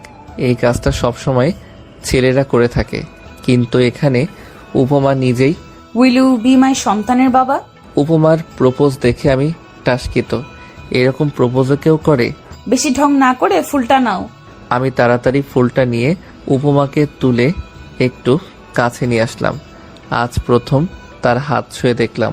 উপমা কিছু না বলে একদম আমার বুকে মাথা রাখলো। এই অনুভূতি ঠিক কতটা গভীর তা বলে বোঝাতে পারবো না। হৃদস্পন্দন একেবারে বেড়ে গেছে। কি হলো, তুমি জড়িয়ে ধরছো না কেন? তার অনুমতি পেয়ে আমিও পরম মমতায় তাকে জড়িয়ে ধরি। আচ্ছা, তুই জানতে আমি তোমাকে খুঁজছিলাম, আর এটাও জানতে তোমাকে খুব মিস করি। হ্যাঁ, সব জানি। কিন্তু কিভাবে? কখনো তো দেখাই হয়নি আমাদের। আমিও অনুভব করে নিয়েছি। উপমাকে বুক থেকে তুলে ওর কপালে একটা চুম্বন করলাম। তারপর নিজ হাতে ওর মাস্ক খুলতে লাগলাম খুব আগ্রহ নিয়ে। হঠাৎ উপমা আমার হাতে হাত রাখে। কি হলো, আটকালে কেন? আমি যদি দেখতে অসুন্দর হই? তাহলে আমার জন্য ভালো। কিন্তু কথায় কথায় আত্মহত্যা করতে চাওয়া মানুষকে আমি বিয়ে করতে পারবো না। সেই ভয় এখন আর নেই, নিজেকে পরিবর্তন করে নিয়েছি। সত্যি তো? বিশ্বাস না হলে তুমি চলে গিয়ে দেখো, এক ফোঁটা পানিও পড়তে দেব না চোখ দিয়ে। তাই? আমি চলে গেলে তুমি কাঁদবেও না? ঠিক আছে, তাহলে চলেই যাচ্ছি। উপমা চলে যেতে ধরলেই ওকে টেনে বুকে জড়িয়ে নিলাম। একজন তো চলে গেছে নিজের ইচ্ছেতে, তোমাকে কোথাও যেতে দিচ্ছি না। ঢং। মানুষ বোকা হয়ে জানতাম, কিন্তু তুমি এতটা ক্যাবলাকান্ত হবে ভাবিনি। তোমাকে যে কি দেখে এত বড় পুলিশ অফিসার বানালো, যে মানুষ একটা মেয়েকে মনের কথা বলতে ভয় পায়, সে কিভাবে চোর খুনির পেছনে দৌড়ায়। উপমার কথা শুনে অজান্তেই হেসে দেই। কি হলো, হাসছো কেন? শোনো, একটা পুরুষ যতই ক্ষমতাধর বা সাহসী হোক না কেন, ভালোবাসার মানুষটির সামনে সে অসহায় হয়ে যায়। সে আর কিছু বলল না। আমি আবারও উপমার মাস্কে হাত দিলাম। এবার আর বাধা দিল না। আস্তে আস্তে নাকের নিচে নামিয়ে ফেললাম। নাকটা একদম খাড়া আর একটু লাল হয়ে আছে, একটু চেনা চেনা লাগছে। এবার পুরোটা খুলে ফেললাম। সঙ্গে সঙ্গে এক হাত দূরে গিয়ে দাঁড়ালাম। অবাকের চরম পর্যায়ে পৌঁছে গেছি আমি। এতদিন যার সাথে সব সময় ডিউটি করতাম, সেই মেয়েটি সেই পুরনো উপমা। সে সব জেনেও চুপ ছিল। তুমি? সে নিশ্চিন্ত হয়ে উত্তর দেয়, হ্যাঁ আমি। এতে তো অবাক হচ্ছ কেন? পছন্দ হয়নি নাকি আমাকে ভালোবাসা যাবে না আমায়? এরকম কিছুই না, কিন্তু তুমি সব জানার পরেও আমাকে বলনি কেন? বললে কি আজ আপনার মনের কথাগুলো জানতে পারতাম? আচ্ছা সরি। হঠাৎ ওর আপনি বলাই বুঝলাম অভিমান করেছে। সে ভেবেছিল তাকে দেখে খুশি হব, কিন্তু তা না করে হয়েছে অবাক। সরি দিয়ে হবে না, শাস্তি তো পেতেই হবে। সে অসহায় দৃষ্টিতে তাকিয়ে রইল। আমি ওকে মারার জন্য হাত তুলতে সে চোখ দুটো বন্ধ করে নিল। আমি আর বিলম্ব না করে ওকে কোলে তুলে নিলাম। উপমা আরো বেশি ভয় পেল, কিন্তু চোখ এখনো বন্ধ। সে ভাবছে কি হচ্ছে এসব। আমি তার নাকের ডগায় আলতো করে একটা চুম্বন করলাম। সঙ্গে সঙ্গে সে চোখের পাতা খুলে তাকায়।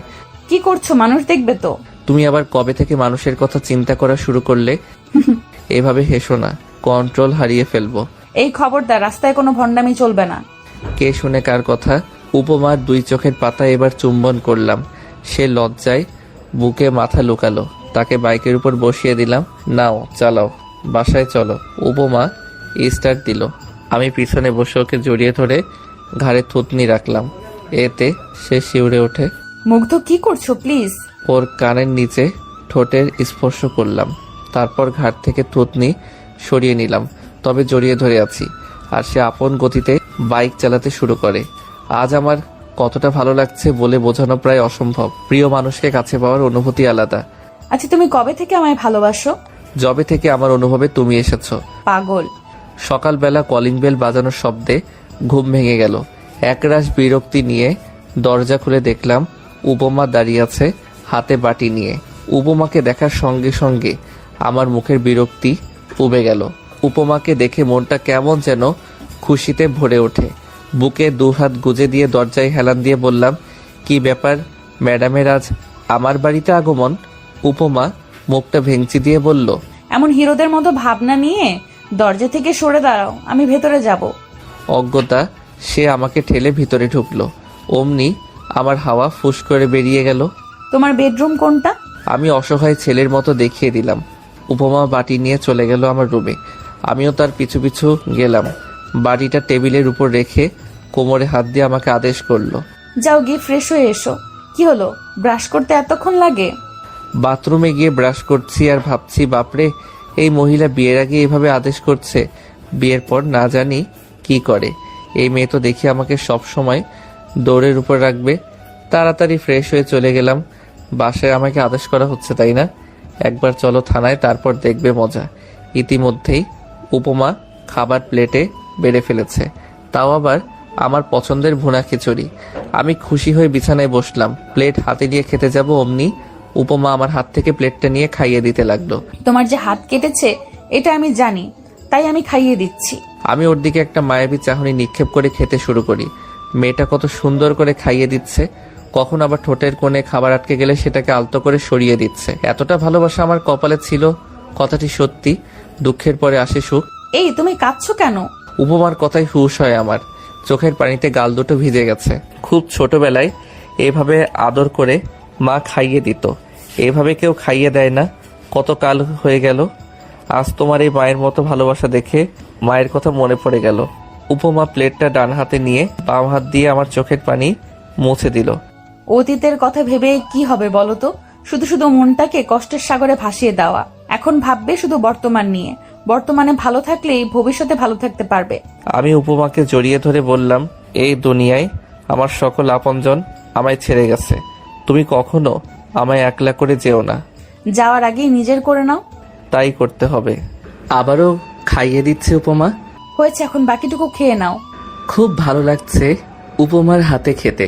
যেমন মিষ্টি মেয়ে, তেমনি ওর হাতের রান্নাও অতুলনীয়। খাইয়ে দিতে দিতে উপমা বলে ওঠে, শোনো, পুরুষ মানুষ এতটা আবেগী হলে চলে না। পুরুষদের হতে হয় কঠোর, না হলে যে কেউ মন নিয়ে খেলা করবে। খাওয়া শেষ করে উপমা ওঠার সময় বলে, একটা কথা বলি, রাগ করবে না তো? বলো, রাগ করব না। কাল আমি ইচ্ছে করে তোমার হাত কেটে দিয়েছি, যাতে তোমাকে খাইয়ে দিতে পারি। বলেই উপমা পালাতে চাইলেও পারল না। ওর বাম হাত ধরে হ্যাচকা টান দিয়ে বুকের সাথে মিশিয়ে নিলাম। প্লেটটা মেঝেতে পড়ে গিয়ে ভেঙে একাকার। আমার সাথে শয়তানি, তাই না? এবার দেখাচ্ছি মজা। বলেই উপমার ঠোঁটের কাছে নিজের ঠোঁট দুটো নিয়ে গেলাম, একদম কাছাকাছি। দুজনার নিঃশ্বাস বাড়ি খাচ্ছে ঠোঁটের উপর। মুগ্ধ, কি করছো? আমার হাত কেটে দেওয়ার মজা বোঝাবো। প্লিজ কিছু করো না। আমি কোনো কথা না বলে ওকে কিস করব, তখনই উপমা ওর হাত চার ঠোঁটের মাঝখানে নিয়ে আসে। তারপর আমাকে বিছানায় ধাক্কা দিয়ে দৌড়ে পালাতে গেলেই প্লেটের ভাঙা টুকরো ওর পায়ে বেঁধে যায়। উপমা হালকা আহ বলে চিৎকার করে মেঝেতে বসে পড়ে। উপমার চিৎকার শুনে আমি ধরফড়িয়ে উঠি। তাড়াতাড়ি উপমার কাছে গিয়ে কোলে তুলে নিয়ে বিছানায় বসিয়ে দিলাম। তারপর ফার্স্ট এইড বক্স এনে মেঝেতে হাঁটু গেড়ে বসি। কাচের অনেকটা অংশই ঢুকে গেছে পায়ে। এটা যদি এমনি এমনি বের করতে যাই তাহলে উপমা পুরো বাড়ি মাথায় তুলে ফেলবে চিৎকার করে। তাই প্রথমে কাজটাকে ভালো করে ধরলাম, তারপর এক হাত দিয়ে উপমার গলা জড়িয়ে ধরে ওর ঠোঁটে আমার ঠোঁট দুটো গভীরভাবে ডুবিয়ে দিলাম। উপমা শুধু ফ্যালফ্যাল করে তাকিয়েছিল আর ব্যথায় চোখ দিয়ে পানি পড়ছিল। ওর ঠোঁটে ঠোঁট রেখেই হ্যাচকা টান দিয়ে বের করে ফেললাম কাচের টুকরো। ও বুঝতেই পারেনি কখন টানবো, কিন্তু কাজটি বের করার সময় ঝাঁকুনি দিয়েছে। এখন মেডিসিন দিয়ে পরিষ্কার করছি। উপমা ফুপিয়ে ফুপিয়ে কাঁদছে এখনো। ওকে সান্ত্বনা দিয়ে বলি, আরে বাচ্চাদের মতো কাঁদছো কেন? কিচ্ছু হয়নি, এখনই ঠিক হয়ে যাবে। কিন্তু ওর কান্না থামছেই না। পরিষ্কার করে ওর কাটা জায়গায় আলতো করে একটা চুম্বন করলাম, তারপর ব্যান্ডেজ করে দিলাম। এত ছটফট করো কেন সব সময়? ভালো লাগে তাই। উপমা আমার বুকে মাথা দিয়ে বুকে হাত বুলিয়ে দিতে শুরু করে। চলো না বিয়ে করি। আমরা দুজন রিলেশন শুরু করেছি, এটা থানায় জানাজানি হলে কেলেঙ্কারি হয়ে যাবে। তাই ভালো বিয়ে করে ফেলি। আর তুমি একটু বেশি রোমান্টিক হচ্ছ, খালি কিস করতে চাও। আমিও তাই ভাবছি। কিস করার জন্য হলেও একটা বউ চাই। উপমা আমার বুকে কিল ঘুষি মারে খানেক। দুদিন পরে থানার সবাইকে জানিয়ে দিলাম আমাদের বিয়ের সিদ্ধান্ত। সবাই মিষ্টি খেতে চাইল। সবার সামনে যখন আমার আর উপমার বিয়ের কথা বলছিলাম তখন উপমা লজ্জায় সবার সামনে আমার বুকে মুখ লুকিয়েছিল। কিন্তু সে ভুলে গেছে সে আরো বেশি লজ্জায় পড়ার কাজ করলো। সামনে যে এসপি স্যার দাঁড়িয়ে আছে সেটা ও ভুলে গেছে। মেয়েরা এতটা লজ্জাবতী হয়। এখানে যে আমরাও আছি সেদিকে কি খেয়াল আছে? এসপি স্যারের বাক্যটি সুন্দর। উপমা আরো বেশি লজ্জা পেল। আমার আর বুঝতে বাকি রইল না আর কিছুক্ষণ থাকলে উপমা লজ্জার ঠেলায় জ্ঞান হারিয়ে ফেলবে। আমি উপমাকে নিয়ে চলে আসতে যাব, ঠিক তখনই এসপি স্যার আমার কাছে এসে কাঁধে হাত রেখে বললেন, তোমাদের জন্য শুভকামনা রইল ইয়াং ম্যান। ধন্যবাদ স্যার, দোয়া করবেন আমাদের জন্য। আর শোনো, 6 মাস আগে উপমার সৎমা উপমাকে বের করে দেয় তার আপন বাবার থেকেও যে নেই। যদিও তোমাকে বলার কোনো কারণ নেই, তবুও বলছি, মেয়েটাকে কখনো কষ্ট দিও না। কিছুদিন আগেই অনেক বড় একটা ধাক্কা সামলিয়েছে, এখন পৃথিবীতে ওর আপন বলতে শুধু তুমি। জি স্যার, আপনি চিন্তা করবেন না, আমি উপমাকে সবসময় সুখে রাখার চেষ্টা করব। উত্তরস্বরূপ এসপি স্যার হেসে মুচকি হাসি দিয়ে স্থান ত্যাগ করল। আমি উপমাকে নিয়ে নিজের কেবিনে চলে আসলাম, চেয়ারে বসিয়ে দিলাম। তুমি খুশি তো? উপমা আমার কপালে আদর দিয়ে বলে, অনেক। জানো, প্রথম যেদিন তোমাকে দেখি সেদিনই ক্রাশ নামক অখাদ্য জিনিসটা খেয়ে ফেলেছিলাম। ভাবছিলাম এত কিউট গুলুমুলু একটা ছেলে আত্মহত্যা করতে যাচ্ছে। ভাবছিলাম তোমার সাথে তখনই প্রেম শুরু করতে, কিন্তু পরে যখন শুনলাম তুমি ছ্যাঁকা খেয়ে ব্যাকা হয়ে গেছো, তখন আর সাহস পাইনি বলার। কিন্তু ভাগ্য কতটা ভালো থাকলে আবার সেই হারিয়ে যাওয়া মানুষটাকে ফিরে পাওয়া যায়। অবশেষে রসগোল্লাটা আমার জামাই হচ্ছে। বাপরে, প্রশংসার কি বাহার! একবার কিউট গুলুমুলু, আবার রসগোল্লাও। আজ আমার আর উপমার বিয়ে। কত সুন্দর করে সাজানো হয়েছে বিয়ে বাড়ি। চারিদিকে কত সুন্দরী রমণী ঘুরছে, কিন্তু কাউকেই দেখতে পারছি না। বউয়ের সোজা কথা, কোনো মেয়ের দিকে তাকালে বাসর ঘরে খাটের তলায় থাকতে হবে, সেই ভয়ে আর কোনো মেয়ের দিকে তাকাতে পারছি না। বিয়ে বাড়িতে উপমার পরিবারের সকলেই রয়েছে, শুধু নেই আমার কেউ। এই নিয়ে আত্মীয়রা কত কানাঘোষা করছে, কারো কথাতেই কান দেয়নি, কারণ সমাজের লোকদের কাজই হচ্ছে মানুষকে কিভাবে ছোট করা যায় সেই চিন্তা করা। আজ আমার পরিবারের কেউ নেই বলেই কথাগুলো শুনতে হচ্ছে। যদি এখানে আমার পরিবার থাকতো তাহলে হয়তো কথাগুলো শুনতে হতো না। এর দোষ আমি কাকে দেব? নিজেকে নাকি নিজের কপালকে? সমাজের কথা চিন্তা করা তো সেদিনই ছেড়ে দিয়েছি, যেদিন বুঝেছিলাম সমাজ কখনো আমার আপন নয়। আপনি রাস্তায় পড়ে থাকুন, দেখবেন কেউ ওঠাতে আসবে না আপনাকে। আর একটু উপরে উঠুন, দেখবেন নিচে নামানোর লোকের অভাব হবে না। 2 দিন অসুস্থ হয়ে বিছানায় পড়ে থাকুন, দেখবেন কেউ দেখতে আসবে না। আর এলেও তাদেরকেই 1 কাপ চা তৈরি করে দিয়ে বলতে হয়, চাটা খেয়ে যান।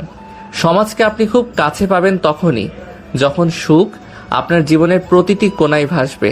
তাই এখন শুধু নিজেকে নিয়েই ভাবতে ভালোবাসি। অন্যকে নিয়ে ভাবতে গেলে নিজের প্রতি নিজের ভালোবাসা হারিয়ে যাবে। অবশেষে উপমাকে বউ সাজিয়ে নিয়ে আসা হচ্ছে, কিন্তু সে খুঁড়িয়ে খুঁড়িয়ে হাঁটছে। এখনো পায়ের কাটা জায়গা শুকোয়নি, আসতে এখনো অনেকটা পথ বাকি। আমি তাকে ইশারায় ওখানেই দাঁড়াতে বলি, সেও তাই করে। আমি আর বিলম্ব না করে উপমার কাছে গেলাম। সবাই শুধু তাকিয়ে দেখছে। আচমকা উপমাকে কোলে তুলে নিয়ে হাঁটতে শুরু করি। সবাই আহাম্মকের মতো তাকিয়ে রয়েছে। কেউ কেউ বলছে, দেখছিস, ছেলেটার লজ্জা বলতে কিচ্ছু নেই। এতগুলো মুরব্বীদের সামনে কিভাবে বেহায়ার মতো বউকে কোলে তুলে নিল। সেদিকে কর্ণপাত করিনি। আমার কাছে আমার ভালোবাসার মানুষটার প্রাধান্য সবার আগে। আমি থাকতে আমার প্রিয় মানুষটি কষ্ট পাবে তা কি করে হয়? আমি যদি তার কষ্টটাকে মোচন করতে পারি তাহলে সে কেন কষ্টটাকে আলিঙ্গন করবে?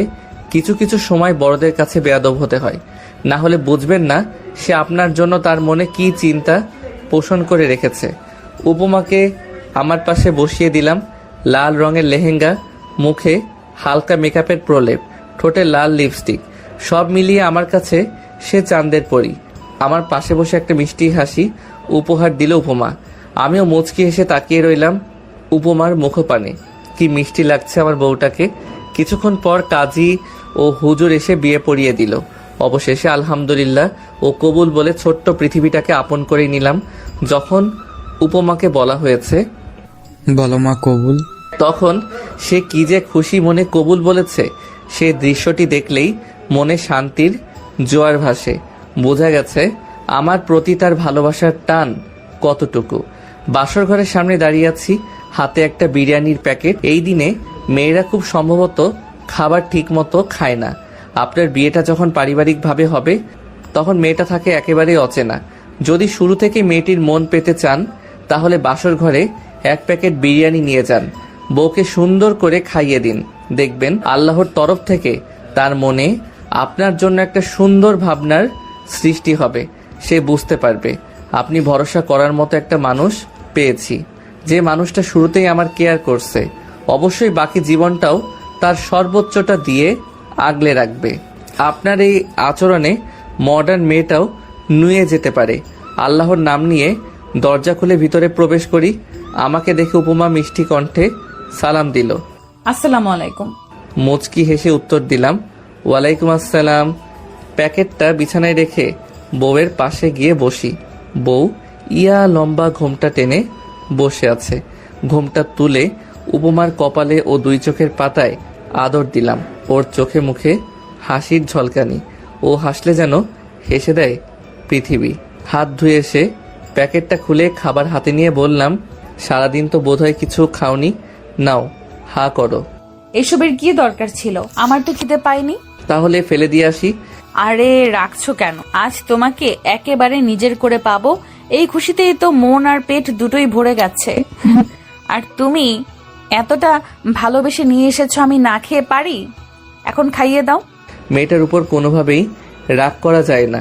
হি হি হি করে যখন হেসে দেয় তখন মনে হয় চাঁদটা হাসছে। যার হাসি এতটা মায়াবী, যার মনটা বাচ্চাদের মতো কোমল, তার উপর কি আদৌ রাগ করে থাকা যায়? তার উপর তো একটা কঠিন মনের মানুষও নরম হতে বাধ্য। উপমাকে খাইয়ে দিলাম। সে অনেক তৃপ্তি নিয়ে খেলো। বুঝতে বাকি ছিল না সে সারাদিন এত মানুষের ভিড়ে কিছু খায়নি। সেও আমাকে খাইয়ে দিয়েছে। চলো না একটু ছাদে গিয়ে ঘুরে আসি। আমি কোনো কথা না বলে উপমাকে কোলে তুলে নিয়ে ছাদে গেলাম। দোলনায় বসে উপমাকে কোলে বসিয়ে নিলাম। সে পরমানন্দে আমার বুকে মুখ গুজলো। আমি উপমার মাথায় হাত বুলিয়ে দিচ্ছি। দেখো আজকের চাঁদটা কত সুন্দর করে তার কিরণ ছড়াচ্ছে। উপমার কথায় চোখের দৃষ্টি আকাশের দিকে নিক্ষেপ করলাম। সত্যি আজ চাঁদটা একটা গোল থালার আকৃতি ধারণ করেছে, যার কারণে আলোটা একটু বেশি ঠিকরে পড়ছে। জানো চাঁদটা আজ এত বেশি আলো দিচ্ছে কেন? উপমা থুতনিটা আমার বুকে ঘষে বলে, কেন? কারণ তার জ্বালা হচ্ছে তাই। চাঁদটা আমায় অনেক ভালোবাসে, কিন্তু আমি তাকে প্রত্যাখ্যান করে আরেকটা চাঁদকে বিয়ে করেছি, তাই সে কষ্ট সইতে না পেরে জ্বলে পুড়ে খাক হয়ে যাচ্ছে। ইস, তুমিও না বাড়িয়ে বলো সব সময়। লজ্জা পেয়েছে আমার বউরানীটা। বাড়িয়ে বলবো কেন? চাঁদ আমার চারিদিকটা আলোকিত করলেও আমার জীবনটা তো আলোকিত করতে পারিনি। কিন্তু উপমা হাসান রুহি নামক মিষ্টি মেয়েটা আমার জীবনকে আলোকিত করেছে। তাহলে তুমি বলো আমার কাছে কে বেশি দামি হবে? এই চলো না একটু হেঁটে আসি এই নিশিরাতের পিচ ঢালা রাস্তায়। হাঁটতে গেলে পায়ে ব্যথা হবে, তাই যখন সুস্থ হবে তখন তোমায় নিয়ে হাঁটবো। না না, আমার ব্যথা হবে না, তোমার কাঁধে হাত রেখে হাঁটবো। আর তুমি তো আমাকে ধরেই রাখবে। আমি আজকেই হাঁটবো, প্লিজ প্লিজ। উপমার এই ইনোসেন্ট মুখটা দেখে একেবারেই ঘায়ল হয়ে গেলাম। আচ্ছা চলো। খুশিতে উপমা আমার গালে আদর দিয়ে বসে। খুব ভালো লাগে প্রিয় মানুষের এই মিষ্টি আবদার ও পাগলামিগুলো। মেয়েদের বলছি, বিয়ের পরে স্বামীর ভালোবাসা যদি বেশি পেতে চান তাহলে একটু ন্যাকা হবেন। হালকা ন্যাকা সুরে তার কাছে আবদার করবেন, পাগলামি করবেন, দেখবেন সেও আপনার আবদারগুলোকে আপন করে নেবে। তবে এতটাও বেশি ন্যাকামি করবেন না যাতে সে বিরক্ত হয়ে কানের 2 ইঞ্চি নিচে বুলডোজার চালিয়ে দেয়। রাত বাজে 2টো। ল্যাম্পপোস্টের ঘোলাটে আলোয়া কচ্ছপের মতো হাঁটছি আমরা। উপমা আমার কাঁধে হাত রেখে হাঁটছে, আর আমি ওর পিঠ দিয়ে হাত দিয়ে ওর বাম হাত ধরে হাঁটিয়ে নিয়ে যাচ্ছি। প্রিয় মানুষটা যখন হাতে হাত রেখে হাঁটে তখন সেই অনুভূতির প্রকাশ করা যায় না। চাঁদের পরীটা, আইসক্রিম খাবে? এত রাতে আইসক্রিম কোথায় পাবে? সামনে একটা দোকান খোলা রয়েছে, তুমি এখানে একটু দাঁড়াও, আমি তাড়াতাড়ি নিয়ে আসছি। উপমাকে মাঝ রাস্তায় রেখে আইসক্রিম কিনতে গেলাম। এত রাতে কোনো গাড়ি আসবে না, তাই আর কোনো চিন্তা নেই। উপমাও আস্তে আস্তে এগিয়ে আসছে। আইসক্রিম নিয়ে পিছনে ফিরে চোখ বড় বড় হয়ে গেল। একটা গাড়ি ফুল স্পিডে ধেয়ে আসছে উপমার দিকে। উপমাও আপ্রাণ চেষ্টা করছে সরে যেতে। হঠাৎ বুকের ভিতরটা ধুক করে ওঠে। আইসক্রিম দুটো ফেলে দিয়ে সর্বোচ্চ শক্তি দিয়ে দৌড় দিলাম। উপমা আমার দিকে এগিয়ে আসছে আর আমি তার দিকে। উপমা আমার বুকে মাথা রেখে অঝোর ধারায় চোখের পানি ফেলছে। বড্ড বেশি ভয় পেয়েছিল মেয়েটা, আর এক মুহূর্ত দেরি করলেই আজ উপমার বড় কোনো ক্ষতি হয়ে যেত। গাড়িটা যখন উপমার খুব কাছাকাছি চলে এসেছিল ঠিক তখনই আমি উপমাকে রাস্তা থেকে সরিয়ে নেই। কাঁদতে কাঁদতে এক সময় উপমা হেঁচকি টানতে শুরু করলো। আমি এতক্ষণ গাড়ির নাম্বার নোট করায় ব্যস্ত ছিলাম। উপমার চোখের পানি মুছে দিয়ে বুকে শক্ত করে জড়িয়ে ধরলাম। আরে পাগলি, এভাবে বাচ্চাদের মতো কাঁদছো কেন? দেখো, কিচ্ছু হয়নি তোমার, আমি তোমার পাশে আছি। আমি থাকতে তোমার কি কোনো ক্ষতি হতে পারে? কিচ্ছু হতে দেব না আমার বউরানীটার। উপমা আমার গালে হাত বুলিয়ে বলল, জানো মুগ্ধ, আমি এক মুহূর্তের জন্য ভেবেছিলাম তোমার জীবনটাকে আবারও আধারে ফেলে দিয়ে চলে যাচ্ছি। মেয়েটার কথা শুনে অবাক না হয়ে পারি না। নিজের বিপদের সময় সে চিন্তা করছে আমার কথা, অথচ নিজের চিন্তা মাথাতেই নেই। আমাকে রেখে কোথাও যেতে দিলে তো তুমি যাবে, কোথাও যেতে দিচ্ছি না বউরানী। তুমি আমার জীবনের শেষ নিঃশ্বাস অবধি থেকে যাবে আমার পাশে। এখন প্লিজ কান্না থামাও। দেখো, আমাদের কারোর কিছুই হয়নি। অযথা চোখের পানিগুলো নষ্ট করছো তুমি। অন্য কোনো সময় যখন তোমাকে পেটাবো তখন চোখের পানিগুলো ফেলো, এখন চোখের পানিগুলো জমিয়ে রাখো। উপমা আমার বুকে হালকা আঘাত করে বলে, আমাকে মারবে? এত বড় সাহস! তোমাকে টানতে টানতে হাজতে ভরে দেব। তুমি জানো আমি কে? এই অপরাধের জন্য তোমাকে আমি কত বড় শাস্তি দিতে পারি। তুমি কে? আমি হচ্ছে এই শহরের সাব ইন্সপেক্টর। তার থেকে বড় পরিচয় হচ্ছে আমি ওসি সাহেবের বউ। আমি 2 হাত দূরে সরে গেলাম। আকুতি সুরে বললাম, ভুল হয়ে গেছে ম্যাডাম, আর এমন হবে না। আপনি আমায় ক্ষমা করে দিন, আর কখনোই সাহস দেখাবো না। উপমা আমার অভিনয় দেখে ফিক করে হেসে দেয়। খিলখিল করে হাসছে আমার বউরানীটা। কি যে ভালো লাগছে তার হাসিটা দেখতে। হয়েছে, এখন আমাকে কোলে নিয়ে বাসায় চলো, তাহলেই আর শাস্তি পেতে হবে না। অজ্ঞতা বউকে আবার কোলে নিয়ে হাঁটা ধরি বাসার পথে। বাসায় এসে দুজনে ফ্রেশ হয়ে বিছানায় বসলাম। পকেট থেকে ফোনটা বের করে কনস্টেবলকে কল করি। আসসালামু আলাইকুম স্যার। স্যার, এই সময় আমাকে কল দিলেন? ওয়ালাইকুম আসসালাম। তোমার একটা কাজ আছে, তোমাকে একটা গাড়ির নাম্বার দিচ্ছি, খোঁজ করে দেখো কার গাড়ি, আর দেখা পেলেই থানায় নিয়ে আসবে। ওকে, নাম্বারটা দিলাম। ঠিক আছে স্যার, আমি দেখছি। ফোনটা পাশে রেখে উপমার হাতটা আমার হাতের মুঠোয় নিয়ে ওর দিকে তাকালাম। মেয়েটির মুখে এখনো ভয়ের ছাপ স্পষ্ট দেখা যাচ্ছে। ওর মুখে হাত বুলিয়ে বলি, এখনো ভয় পাচ্ছ? এতটা ভয় পেলে চলবে? তুমি তো একজন সাহসী পুলিশ অফিসার, তোমাকে এভাবে ভয় পাওয়া মানায় না। উপমা আবারও 2 ফোঁটা পানি ফেললো। ভয় আর কি নিজের জন্য হচ্ছে, ভয় হয় তোমায় নিয়ে। একবার তো সামলে নিয়েছো, তখন তো আমি সাহায্য করেছিলাম, কিন্তু এবার যদি আমি হারিয়ে যাই তাহলে তোমার কি হবে? উপমার চোখের পানি মুছে দিলাম। তুমি শুধু শুধু এসব ফালতু চিন্তা করছো। তোমার কি হবে? হ্যাঁ, কিচ্ছু হবে না তোমার। আমার মনে হয় এটা একটা ইচ্ছেকৃত ষড়যন্ত্র। কিভাবে বুঝলে? আমি প্রথমে ভেবেছিলাম গাড়িটা ব্রেক ফেল করেছে, কিন্তু পরে যখন দেখলাম গাড়িটা সম্পূর্ণ নিয়ন্ত্রণে রয়েছে তখন আর বুঝতে বাকি রইল না এটা তোমাকে মারার একটা পরিকল্পনা। আমি কার কি ক্ষতি করেছি যে আমায় মারবে? পুলিশ জয়েন করার পর তো কোনো অপরাধীকেও ধরিনি, তাহলে আমাকে মারার মতো কে থাকবে? আমি যেটা আন্দাজ করছি, যদি সেটা হয় তাহলে একদম শেষ করে ফেলবো তাকে। কাকে শেষ করবা তুমি? বাদ দাও, এখন ঘুমাবে চলো। উপমা আহ্লাদি কণ্ঠে বলল, আজকে রাতে কেউ ঘুমায়, আমাকে আদর করবা না? উপমার কপাল থেকে কয়েকটা চুল সরিয়ে দিয়ে বললাম, আজ তোমার উপর অনেক ধকল গেছে, এখন একটু বিশ্রাম করো। আদর তো সারা জীবনই করতে পারবো। উপমা ভেংচি কেটে বলল, বিয়ের আগে কত চাপাবাজি, আমাকে দেখলে রোম্যান্স করতে ইচ্ছে করে, এটা করতে ইচ্ছে করে, ওটা করতে ইচ্ছে করে, এখন নেতিয়ে পড়েছে। বাপরে, মেয়ে তো দেখি সাংঘাতিক। আমার পুরুষত্বের দিকে আঙুল তুলেছে, এটা তো মেনে নেওয়া যায় না। মুহূর্তের মধ্যেই উপমাকে বিছানায় চেপে ধরে ঠোঁটে মুখে ইচ্ছে মতো আদর করতে লাগলাম। তারপর দীর্ঘ সময় নিয়ে একটা ওয়ানডে ম্যাচ খেললাম। যা ডোজ দিয়েছি তাতে মনে হয় না উপমা বিছানা থেকে উঠে হাঁটতে পারবে। এদিকে উপমা শুধু ফুঁসছে, বেচারি কিছু বলতেও পারছে না। হা হা হা, বেশি ভাব নিতে গিয়ে ফাটা বাসের চিপায় পড়ছে। শয়তান, খবিস, হনুমান, গন্ডার, জিরাফ, লেজকাটা বানর, আদর করতে বলেছি বলে এভাবে? এখন আমি হাঁটবো কিভাবে? তোমার ঘাড়ে চেপে সারা দুনিয়া ঘুরবো বলে দিলাম। ছেলেদের পুরুষত্বের দিকে আঙুল তুললে ছেলেরা এতটাই খেপে যায়। তোমাকে আমি পুলিশে দেব। এই মেয়ে কথায় কথায় শুধু পুলিশের ভয় দেখায়। ওর মাথার তার কি ঢিলে হয়ে গেছে? হয়েছে, এবার ঘুমাও, অনেক রাত হয়েছে। আসো, তোমাকে নিয়ে বুকে ঘুমাবো। না, আমি তোমার বুকে ঘুমাবো না। বলেই উল্টো পাশ হয়ে শুয়ে পড়ে। ওকে ভয় না দেখালে হবে না। বলি, মনে কি ভয় ডর বলতে কিছু নেই? ওয়ানডে ম্যাচ খেললাম, এবার কিন্তু টেস্ট ম্যাচ খেলবো। বলতে দেরি কিন্তু বুকে মুখ লুকাতে দেরি হলো না। পাগলিটার পাগলামি দেখতেই ভালো লাগে।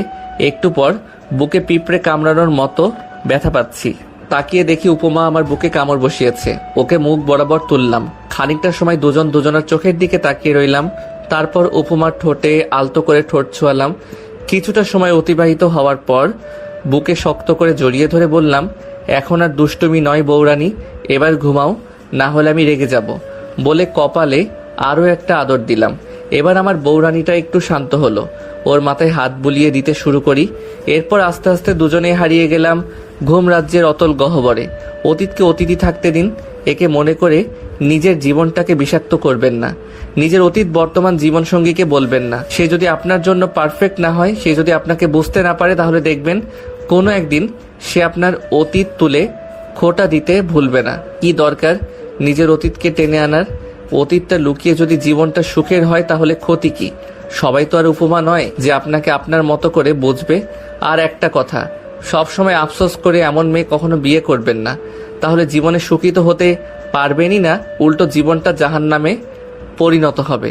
আমাদের বিয়ে উপলক্ষে ছুটি দিয়েছে, তাই কয়েকদিন ডিউটিতে যাব না। বিয়ের 2 দিন পরে সকালে নাস্তা করেছিলাম, তখনই কনস্টেবলের কল। স্যার, সবকিছু জানা গেছে, কে এইসবের মূল্যে রয়েছে, আর সেই গাড়ির ড্রাইভার এখন হাজতে। ও টাকা নিয়ে মানুষ খুন করে। কার কাজ এটা? ওর কথা শুনে আমার মাথায় আগুন জ্বলে উঠল।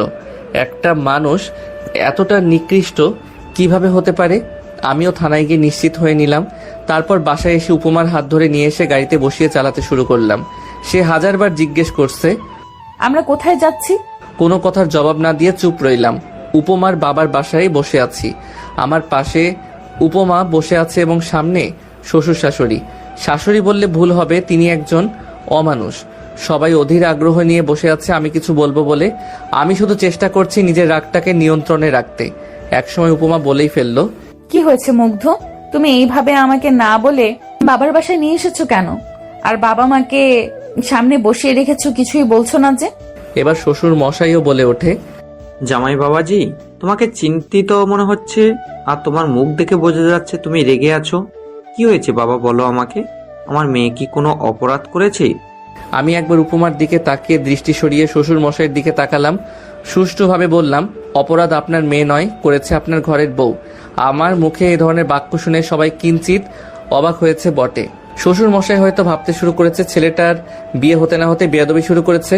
উপমা আমার হাত টেনে বলল, এইসব কি যাতা বলছো মুগ্ধ? উনি আমার মা হয়, আর সম্পর্কে তোমার শাশুড়ি হয়, আর শাশুড়ির সঙ্গে এভাবে কেউ কথা বলে?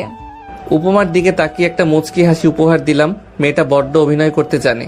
আর কত অভিনয় করবে ভালো থাকার, নিজেকে খুশি রাখার, আর কত মিথ্যা হাসি দেবে এই মুখ দিয়ে।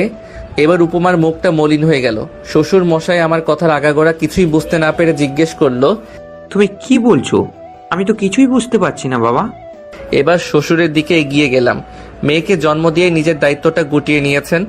দিন শেষে যখন বাড়ি ফিরতেন, তখন কি একবারের জন্যও মেয়েটার ঘরে গিয়ে জিজ্ঞেস করছেন, মা আজ তোর দিনটা কেমন কাটলো, ঠিক মতো খাবার খেয়েছিস তো?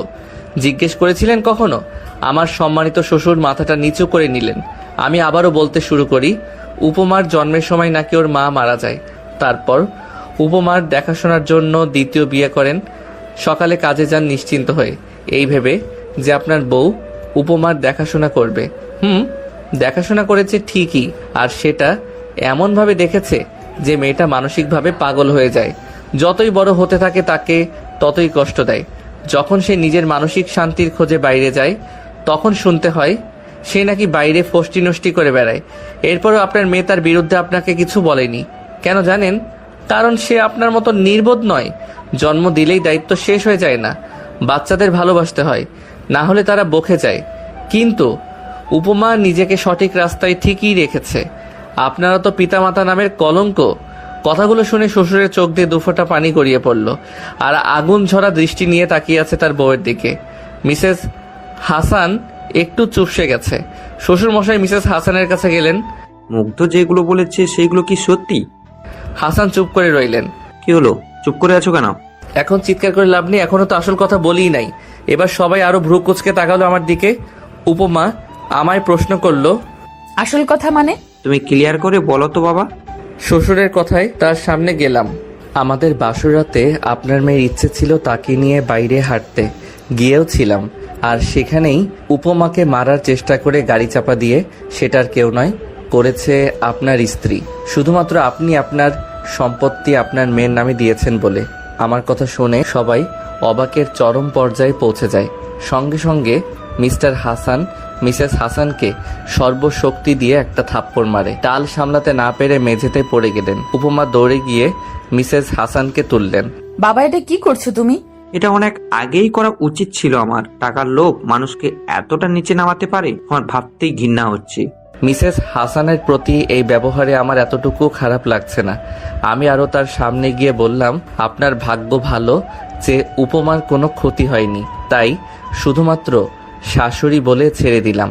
আর যদি উপমার শরীরে এতটুকু আঁচড় লাগতো না, তাহলে ভুলে যেতাম আমি আইনের লোক, নিজ হাতে আপনাকে মেরে ফেলতাম। আর পরবর্তী সময়ে যদি এই ভুল করার চেষ্টাও করেন, তাহলে আমার থেকে নিকৃষ্ট আর কেউ হবে না। আমার এই ভয়ঙ্কর রূপ দেখে মিসেস হাসান এবং উপমা দুজনেই ভয় পেল। উপমা আমার কাছে এসে আমার দুই চোয়ালে হাত রেখে বলল, প্লিজ তুমি শান্ত হও, দেখো আমার তো কিছুই হয়নি। উপমার কাজ জড়িয়ে ধরে শ্বশুরকে বললাম, বাবা, আপনার যা সম্পত্তি আছে সব আপনার স্ত্রীকে দিয়ে দিন। দুজনে চাকরি করি, আলহামদুলিল্লাহ সুখেই কাটাতে পারবো আমাদের জীবন। আর শাশুড়ি মা, আপনাকে বলছি, মানুষকে কিভাবে ভালোবাসতে হয় সেটা আপনার মেয়েকে দেখে শিখে নিন। আপনি তাকে এত কষ্ট দেওয়ার পরেও সে আপনাকে শ্রদ্ধা করতে ভুলেনি, নীরবে ভালোবেসে গেছে। যখন চলে আসতে যাব তখনই উপমা আমাকে টেনে ধরে। পিছনে তাকিয়ে দেখি শাশুড়ি মা উপমার পা জড়িয়ে ধরেছে আর হাউমাউ করে কাঁদতে শুরু করেছে। মা, তুই আমাকে ক্ষমা করে দে, বিশ্বাস কর আমি টাকার লোভে অন্ধ হয়ে গিয়েছিলাম। তুই আমাকে ক্ষমা না করলে তোর বাবা আমাকে বাড়ি থেকে বের করে দেবে। তার চোখ দিয়ে অনর্গল পানি গড়িয়েই চলেছে। উপমা জানে এখন তার প্রতি সহানুভূতি দেখালে আমি রেগে যাব, তাই সে আমার দিকে তাকালো মায়া ভরা দৃষ্টি নিয়ে। আমিও ইশারায় বললাম, তাকে সামলে নাও। উপমা আমার অনুমতি পেয়ে মিসেস হাসানকে তুলে বুকে জড়িয়ে নিল। মানুষ ভুল করতেই পারে, সেটা হোক বড় বা ছোট ভুল। প্রতিশোধ না নিয়ে ক্ষমা করে দিন, দেখবেন আপনার প্রতিপক্ষ নিজেই লজ্জিত হয়ে যাবে। আপনি যদি তার সাথে লড়াই না করেন তাহলে সে জিতবে কিভাবে? আর যদি লড়াই না হয় তাহলে সে একা একা কিভাবে লড়াই করবে? সে যদি চেয়েও লড়াই করতে না পারে তাহলে সে নিজেই লজ্জিত হয়ে যাবে। হার মেনে নিতে বাধ্য সে। সেখান থেকে বেরিয়ে বাড়ি আসছিলাম, মাঝ রাস্তায় একটা অ্যাক্সিডেন্ট হয়। ভিড় ঠেলে গিয়ে দেখলাম আর কেউ নয়, দুর্ঘটনা হয়েছে আমার ভাইয়ের সাথে। রক্তাক্ত অবস্থায় পড়ে রয়েছে রাস্তায়, অথচ আশেপাশের লোকজন তামাশা দেখতে ব্যস্ত। কেউ কেউ করছে ভিডিও, আবার কেউ গেছে লাইভে। ভাই, আমাদের সমাজটা এমনই, তাদেরকে আপনার বিপদে পাশে পাবেন না, পাবেন সুখের সময়। ভাইয়া আমাকে দেখে হাত দিয়ে ইশারা করলো, হয়তো ডাকছে। আমি সব রাগ অভিমান ছেড়ে ফেলে দৌড়ে গেলাম ভাইয়ের কাছে। তার মাথাটা আমার কোলে তুলে নিলাম। ভাইয়া আমার হাত দুটো মুঠো করে নিয়ে ভাঙা কণ্ঠে অনেক কথা বলল। ভাইয়ার কথা শুনে আমার কলিজাটা ফেটে যাচ্ছে। পৃথিবীটা শুধু ঘুরছে। শিখা আমার জন্য নিজের জীবনটা এভাবে শেষ করে দিল, আর আমি স্বার্থপরের মতো তাকে একলা ফেলে চলে এসেছিলাম। ভাইয়ার মৃতদেহটা আমার কোলে। তার মৃত্যুর আগে আমাকে কিছু কথা বলে গিয়েছে, যেগুলো শুনে আমার শরীরের প্রতিটি পশম দাঁড়িয়ে গেছে। তার কথাগুলো ছিল, ভাই, আমাকে তুই ক্ষমা করে দিস।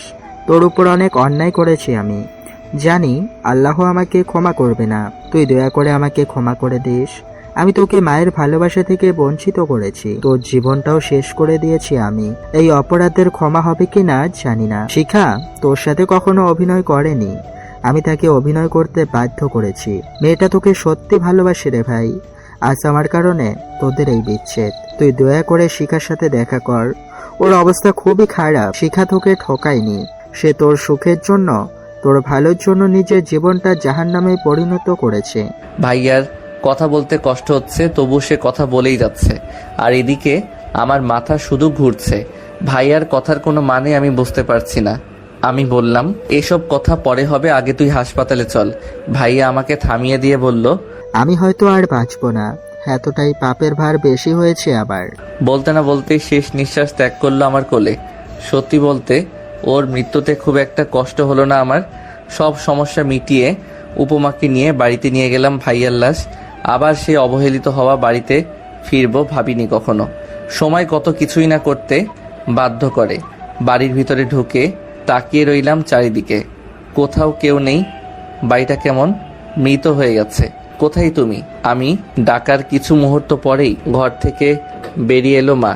আমাকে দেখে দৌড়ে এসে জড়িয়ে ধরে অজস্র চুমুতে ভরিয়ে দেয় আমার মুখ। বাবা, এতদিন পর আমাদের কথা মনে পড়লো তোর? কিভাবে মাকে ছাড়া থাকতে পারলি? বলেই হু হু করে কেঁদে ওঠে। মা, কান্না থামাও, একটা খারাপ সংবাদ আছে। মা এবার হেঁচকি তুলে বলল, তুই কি আবার আমাকে ছেড়ে চলে যাবি? তেমন কিছু না, বাইরে তোমার বড় ছেলের লাশ রয়েছে, দুর্ঘটনায় মৃত্যু হয়েছে। ভাইয়ার মৃত্যুর খবর শুনে মায়ের তেমন কোনো হেলদোল পেলাম না। আশ্চর্য, নিজের ছেলের মৃত্যুতে মায়ের এতটুকু কষ্ট নেই। ওর মতো কোলাঙ্গার বেঁচে থাকার অধিকার রাখে না। আমি ওকে অভিশাপ দিয়েছিলাম যেন গাড়ির নিচে পড়ে মরে। আল্লাহ আমার কথা শুনেছে। বুঝতে পারছি মায়ের মাথা ঠিক নেই। এদিকে বাবাও বাড়ি নেই, শিখাকেও দেখছি না। বাবাকে কল করে ডাকা হলো। আস্তে আস্তে পাড়া প্রতিবেশী আত্মীয় স্বজন সবাই চলে এলো। দাফনের কাজ শেষ করে আবার বাড়িতে ফিরলাম। মা মুখে শাড়ির আঁচল গুজে কাঁদছে। হাজার হোক মাই তো, সন্তান যতই অপরাধ করুক মায়ের কাছে সে ক্ষমা পাবেই। বাবা সবসময় কেমন অপরাধীর চোখে আমার দিকে তাকিয়ে আছে। মায়ের অবস্থা তেমন একটা ভালো নয়। উপমাকে নিয়ে মায়ের পাশে বসলাম। উপমাকে দেখিয়ে বললাম, মা, তোমার বৌমা। উপমা মাকে সালাম দিল। মাও চোখের পানি মুছে উপমার থুতনিতে হাত রেখে বলল, অনেক মিষ্টি আমার বৌমা। কবে বিয়ে করলি তোরা? অল্প কিছুদিন আগে। তা মা, শিখাকে দেখছি না যে? শিখার কথা বলতেই মায়ের মুখটা একটু বেশি মলিন হয়ে গেল বোধহয়। শিখা আর তোর ভাইয়ার ডিভোর্স হয়েছে। কথা শুনে মনটা ধুপ করে উঠল। ডিভোর্স? কিন্তু কেন? মা এবার কেঁদেই ফেলল। হঠাৎ বাবা বলে ওঠে, তোর মার বলার অবস্থায় নেই। আমি বলছি, তুই যখন বাড়ি ছেড়ে চলে যাস তারপর থেকে শিখার ওপর অত্যাচার করত, কারণ শিখা তাকে স্বামী হিসাবে মানতে নারাজ। শিখা তোকে ঠকায়নি বাবা। আবির মানে তোর বড় ভাই তোকে মেরে ফেলার হুমকি দিয়ে শিখাকে ভয় দেখিয়ে বিয়ে করেছে। এগুলো আমরা জানতে পারি কিছুদিন আগে। আর শিখা তোর মৃত্যুর ভয়ে ওই জানোয়ারটাকে বিয়ে করে ফেলে। নিজের জীবনে শখ আহ্লাদ, তোকে নিয়ে দেখা সব স্বপ্ন, ইচ্ছে, আকাঙ্ক্ষাকে গলা টিপে হত্যা করে।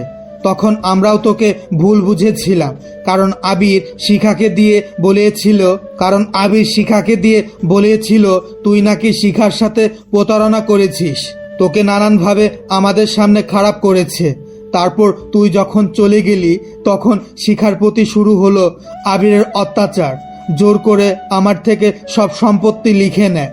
তারপর প্রতি রাতে নেশা করে বাড়িতে এসে শিখাকে মারতো। আমরা কিছু বলতে গেলে আমাদেরকে। বলেই হু হু করে কেঁদে ওঠে বাবা। চোখের পানি যেন বাদ মানছে না।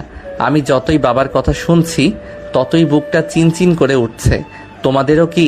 নেশা করে শিখাকে তো মারতোই, আমরা বাধা দিলে আমাদেরকেও মারতো সে। বাবার এই কথাটি শুনে রাগে চোখ দুটো বন্ধ হয়ে গেল। ইচ্ছে করছে জানোয়ারটাকে কবর থেকে তুলে আবার মেরে ফেলি। বাবা আবার বলতে শুরু করলো, নেশা তো করতোই, সাথে বাড়িতে মেয়েও নিয়ে আসতো আর শিখাকে ঘরের বাইরে বের করে দিত। শিখা আবিরের হাজারো লাথি খেয়ে পড়ে থাকতো। একটা সময় আমরা সবাই মিলে ওদের ডিভোর্স করিয়ে দেই। মেয়েটা প্রায় মরতে বসেছিল। প্রতি রাতে তোর ছবি জড়িয়ে ধরে অঝোর ধারায় কান্না করত। মেয়েটা আজও তোর ছবি দেখে চোখের পানি ফেলে। মেয়েটা শুধু কষ্টই পেয়ে গেল রে বাবা। শুধু তোর জীবনের কথা ভেবে মেয়েটা নিজের জীবনটায় জাহান্নাম করে দিল। ওদের ডিভোর্স করিয়ে দেওয়ার পরে ভেবেছিলাম ওর অন্য কোথাও বিয়ে দিয়ে দেব আমরা, কিন্তু তার আগেই ঘটে গেল আরও একটা দুর্ঘটনা। শিখার মুখে শুনেছি কয়েকদিন আগে নাকি রাস্তায় তোর মতো কাউকে দেখে আর তাই তার কাছে ছুটে যাওয়ার জন্য রাস্তা পার হচ্ছিল। এপাশ ওপাশ না দেখেই হুট করে রাস্তায় চলে যাওয়ায় প্রাইভেট কারের সাথে ধাক্কা খায়। পা দুটো একটুর জন্য বেঁচে গেছে। বাবার কথাগুলো শুনে আমার মাথায় বাজ পড়ার মতো অবস্থা। হঠাৎ খেয়াল করলাম গাল দুটো ভিজে গেছে। আজ চোখ দুটো বেইমানি করছে নিজের সাথে। যাকে ভুল বুঝে দূরে চলে গেলাম সেই কিনা আমার জন্য এত কিছু। উপমার দিকে তাকিয়ে দেখি উপমা ও নীরবে চোখের পানি ফেলছে। একটা মানুষ কতটা ভালোবাসলে তার ভালোবাসার মানুষের জন্য নিজের জীবনটা এভাবে বিষিয়ে তুলতে পারে। আমি আর সেখানে না থেকে নিজের সেই অযত্নে রেখে যাওয়া ঘরে গেলাম। ঘরটা এখনো ঠিক আগের মতোই রয়েছে। দেয়ালে চারিদিকে আমার আর শিখার ছবি টাঙানো। শিখার সাথে কাটানো সব মুহূর্তগুলো এই 4 দেয়ালে টাঙানো রয়েছে। ভেবেছিলাম ছবিগুলো হয়তো থাকবে না। এখন আর বুঝতে বাকি নেই যেদিন এই বাড়ি ছেড়ে চলে গিয়েছিলাম সেদিন কেন শিখা চোখের পানি ফেলেছিল নিঃশব্দে। হয়তো সে চেয়েছিল আমি তাকে যেন একা করে চলে না যাই। আমি হয়তো তাকে ভালোবাসতেই পারিনি। তা না হলে তার চোখের ভাষা বুঝতে পারিনি কিভাবে আমি এতটাই স্বার্থপর হয়েছিলাম সেদিন। একটু পর উপমা আমার পাশে এসে বসে। সেও অবাক হয়ে তাকিয়ে রয়েছে দেয়ালের দিকে। আমার কাঁধে হাত রেখে বলে, এইভাবে ভেঙে পড়ছো কেন? সময় আর পরিস্থিতি যতই খারাপ হোক না কেন নিজের অবস্থানটাকে ঠিক রেখে পরিস্থিতির মোকাবেলা করতে হবে। উপমার দিকে করুণ দৃষ্টিতে তাকিয়ে বললাম, কি ভেবেছিলাম আর কি হয়ে গেছে। আমি শিখাকে আদৌ বুঝতেই পারিনি। প্রত্যেকের জীবনের একটা গল্প আছে। অতীতে ফিরে গিয়ে গল্পের শুরুটা কখনো পরিবর্তন করা সম্ভব নয়, কিন্তু কঠোর পরিশ্রমের মাধ্যমে গল্পের শেষটা চাইলেই নতুন করে সাজিয়ে তুলতে পারো। উপমার এইরূপ কথার কোনো মানে বুঝলাম না। আমি আহাম্মকের মতো প্রশ্ন করলাম, কি বলছো আর না বলছো মাথা ঠিক আছে তোমার? ভেবে কথা বলছো তো? আমি কোনো কথা না ভেবে বলি না। কোনো কিছু যদি সত্যিই তোমার কাছে গুরুত্বপূর্ণ হয় তবে তুমিই তা করবে। কোনো বাধাই তোমাকে থামাতে পারবে না। কিছু কিছু সময় আসে যখন আমরা বিশ্বাস ও অবিশ্বাসের সীমারেখায় অবস্থান করি। তখন আমরা একই সঙ্গে দেখতে পাই ও পাই না, বুঝতে পারি ও পারি না, অনুভব করতে পারি ও পারি না। সে বড় রহস্যময় সময়। নিজের ভুলের জন্য যেটা হয় সেটাকে সংশোধন করে নিতে হয়। চলো আমরা শিখা আপুর কাছে যাই। আমি উপমাকে যত দেখি ততই অবাক হই। মেয়েটা এমন কেন? জীবনে এরকম দোটানায় পড়বো সেটা চিন্তারও অধিক বাহিরে। মুহূর্তে আমরা দাঁড়িয়ে আছি শিখার ঘরের সামনে। পাশে রয়েছে শিখার মা। ভিতরে যাওয়ার জন্য মনটা ছটফট করলেও পা দুটো এগোতে চাইছে না। কোন মুখে তার সামনে দাঁড়াবো আমি? স্বার্থপরের মতো তাকে একলা ফেলে পালিয়ে গিয়েছিলাম। এখন বউসহ এসেছি তার সাথে দেখা করতে। অবশেষে উপমা আমাকে ধরে নিয়ে গেল ঘরের ভিতরে। এত বছর পর শিখাকে দেখে মনটা কেমন উত্তেজিত হয়ে ওঠে। শিখা সিলিং ফ্যানের দিকে এক পলকে তাকিয়ে রয়েছে আর চোখ দিয়ে অনবরত পানি পড়ছে নিঃশব্দে। আমরা ঘরে প্রবেশ করেছি, এখনো টের পাইনি সে। শিখার দুটো পায়ে ব্যান্ডেজ পেঁচিয়ে রেখেছে। শিখার মা শিখার পাশে গিয়ে তার মাথায় হাত বুলিয়ে বলল, দেখ মা শিখা, তোর সাথে কারা দেখা করতে এসেছে। এবার শিখা চোখের পলক ফেলে ঘাড় ঘুরিয়ে আমার দিকে তাকালো। আমাকে দেখেই শিখা ফোপাতে শুরু করে, কিন্তু চোখে পানি নেই। একটু পর চোখ দিয়ে আবার পানি পড়তে শুরু করে। শুনেছি কথাও বলতে পারে না ঠিক মতো। শিখা তার একটা হাত আমার দিকে বাড়িয়ে ইশারায় ডাকে। শিখার চোখের পানিগুলো আমার একদম ভেঙে দিচ্ছিল। এ কোন দোটানায় পড়লাম আমি? নিয়তি এত নিঠুর। শিখা তখনই যদি বলতো সবকিছু, তাহলে হয়তো কিছু করতে পারতাম না।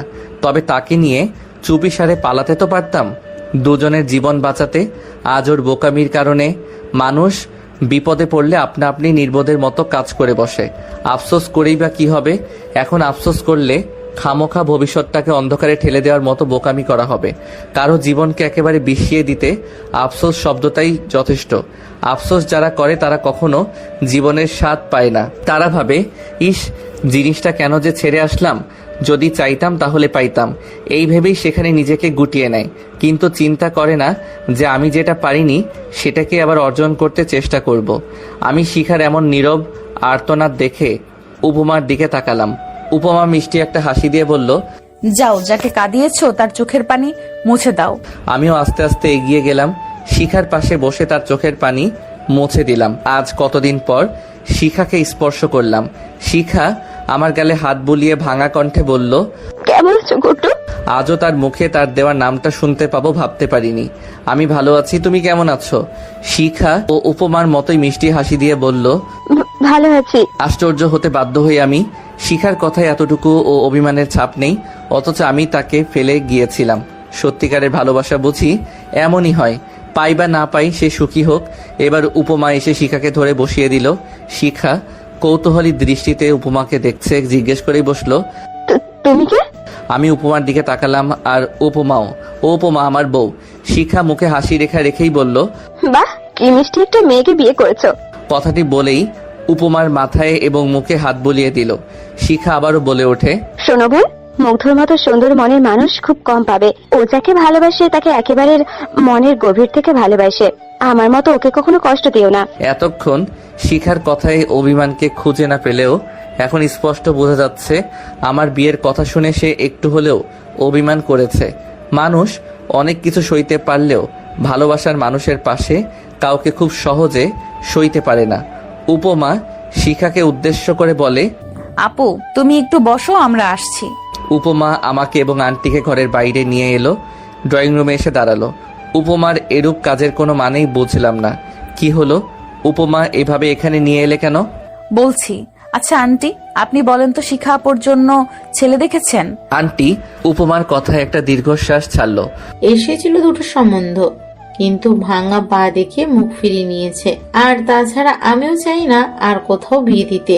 এমনিতে মেয়েটা আমার মৃত্যুর সঙ্গে লড়াই করছে প্রতিনিয়ত। তার উপর যদি ওকে আবার বিয়ে দিই, সেখানে যে ওকে কষ্ট দেবে না তার কোনো নিশ্চয়তা নেই। মা, আন্টি আমি একটা সিদ্ধান্ত নিয়েছি, যদি আপনার আপত্তি না থাকে তাহলে বলতে পারি। হ্যাঁ বলো। আমি আসলে চাচ্ছি আমি আর শিখা আপু একসঙ্গে থাকতে। উপমার কথা শুনে আন্টি এবং আমি দুজনেই অবাক হই। একসঙ্গে থাকতে মানে হচ্ছে মুগ্ধ শিখা আপুকে বিয়ে করবে। উপমার কথা শুনে আমার মাথা ভন ভন করে ঘুরতে শুরু করে। উপমাকে আমার দিকে ঘুরিয়ে নিয়ে বললাম, উপমা তোমার মাথা ঠিক আছে? এসব কি আবল তাবল বকছো? শিখাকে বিয়ে করলে তুমি কোথায় যাবে? তোমার মাথায় কি সমস্যা আছে? আমি কখন বললাম কোথাও যাব? বলেছি একসঙ্গে থাকবো। আর যে মানুষটা শুধুমাত্র তোমার জন্য নিজের জীবনটা শেষ করে দিল, তাকে বিয়ে করতে তোমাকে হবেই।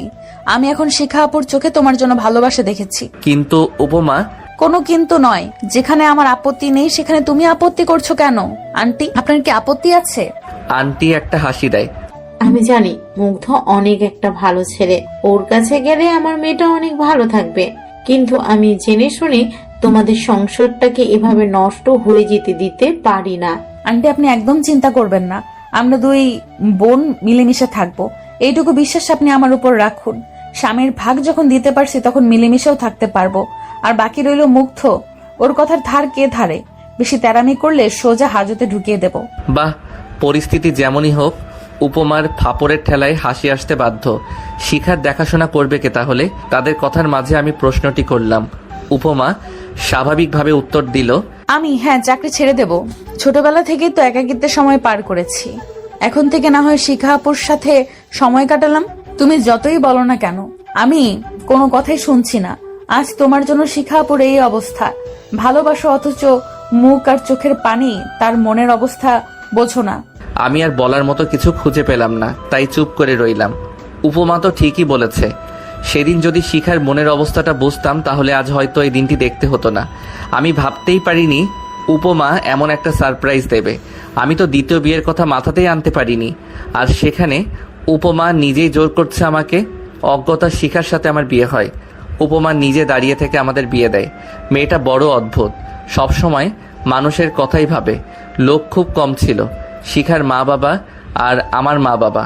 উপমা অনেক কষ্টে তার বাবাকে রাজি করিয়েছে। আশ্চর্য বিষয় হলো আমাদের বিয়ের সময় উপমার মুখে হাসি লেগেছিল।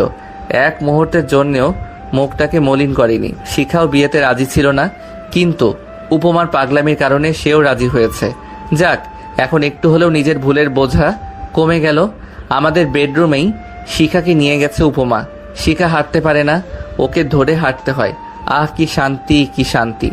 দুটো বউ, আজও একটা বিরিয়ানির প্যাকেট সঙ্গে নিয়ে ঢুকলাম। শিখা আর উপমা দুজনকেই খাইয়ে দিলাম। শিখাকে ধরে বসে আছে উপমা। শোনো আপু, আমি যেমন অধিকার খাটাই মুগ্ধের উপর, ঠিক তেমনি অধিকার তুমিও খাটাবে। কখনো এতটুকুও কম বেশি করবে না। দুজনকে সমানভাবে ভালোবাসবো। আমাকে কখনো সতীন ভাববে না, ভাববে মায়ের পেটের বোন। না হলে খবর আছে বলে দিলাম। আর এই যে মিস্টার, আপনিও আমাদের দুই বোনকে সমানভাবে ভালোবাসা দিবেন। উত্তর স্বরূপ একটা মুচকি হাসি দিলাম। সত্যি তোমার তুলনা হয় না উপমা। শিখা উপমার কপাল টেনে সুন্দর করে শব্দ করে একটা চুমু দেয়। ছোটবেলায় মাকে বলতাম, মা আমার একটা ভাই বা বোন নেই। বড় আফসোস হতো অন্যান্য ভাই বোনের খুনসুটি দেখে, তবে আমি আজ একটা বোন পেলাম। ওদের দেখে সত্যি আনন্দে আমার মনটা ভরে ওঠে। কত তাড়াতাড়ি নিজেদের আপন করে নিল। আমি তাদের পাশে বসলাম। প্রথমে শিখাকে কাছে টেনে নিলাম। যখন শিখাকে কাছে টানলাম তখন উপমা উঠে যাচ্ছিল। উপমাকেও টেনে কাছে নিলাম। শিখার কপালে ছোট্ট একটা ভালোবাসার পরশ দিয়ে উপমার দিকে তাকালাম। কোথায় যাও? আজ আপুকে সময় দাও, আমি পাশের রুমেই আছি। উপমার কপালেও একটা আদর দিলাম। কোথাও যাওয়া হচ্ছে না, তুমি শিখার সাথে ঘুমাও। শিখা এখন অসুস্থ, আমি সোফায় ঘুমাচ্ছি। না, কেউ আলাদা থাকবো না, সবাই একসাথেই ঘুমাবো। শিখার কথায় উপমা আর কিছু বলল না। তিনজন শুয়ে পড়লাম।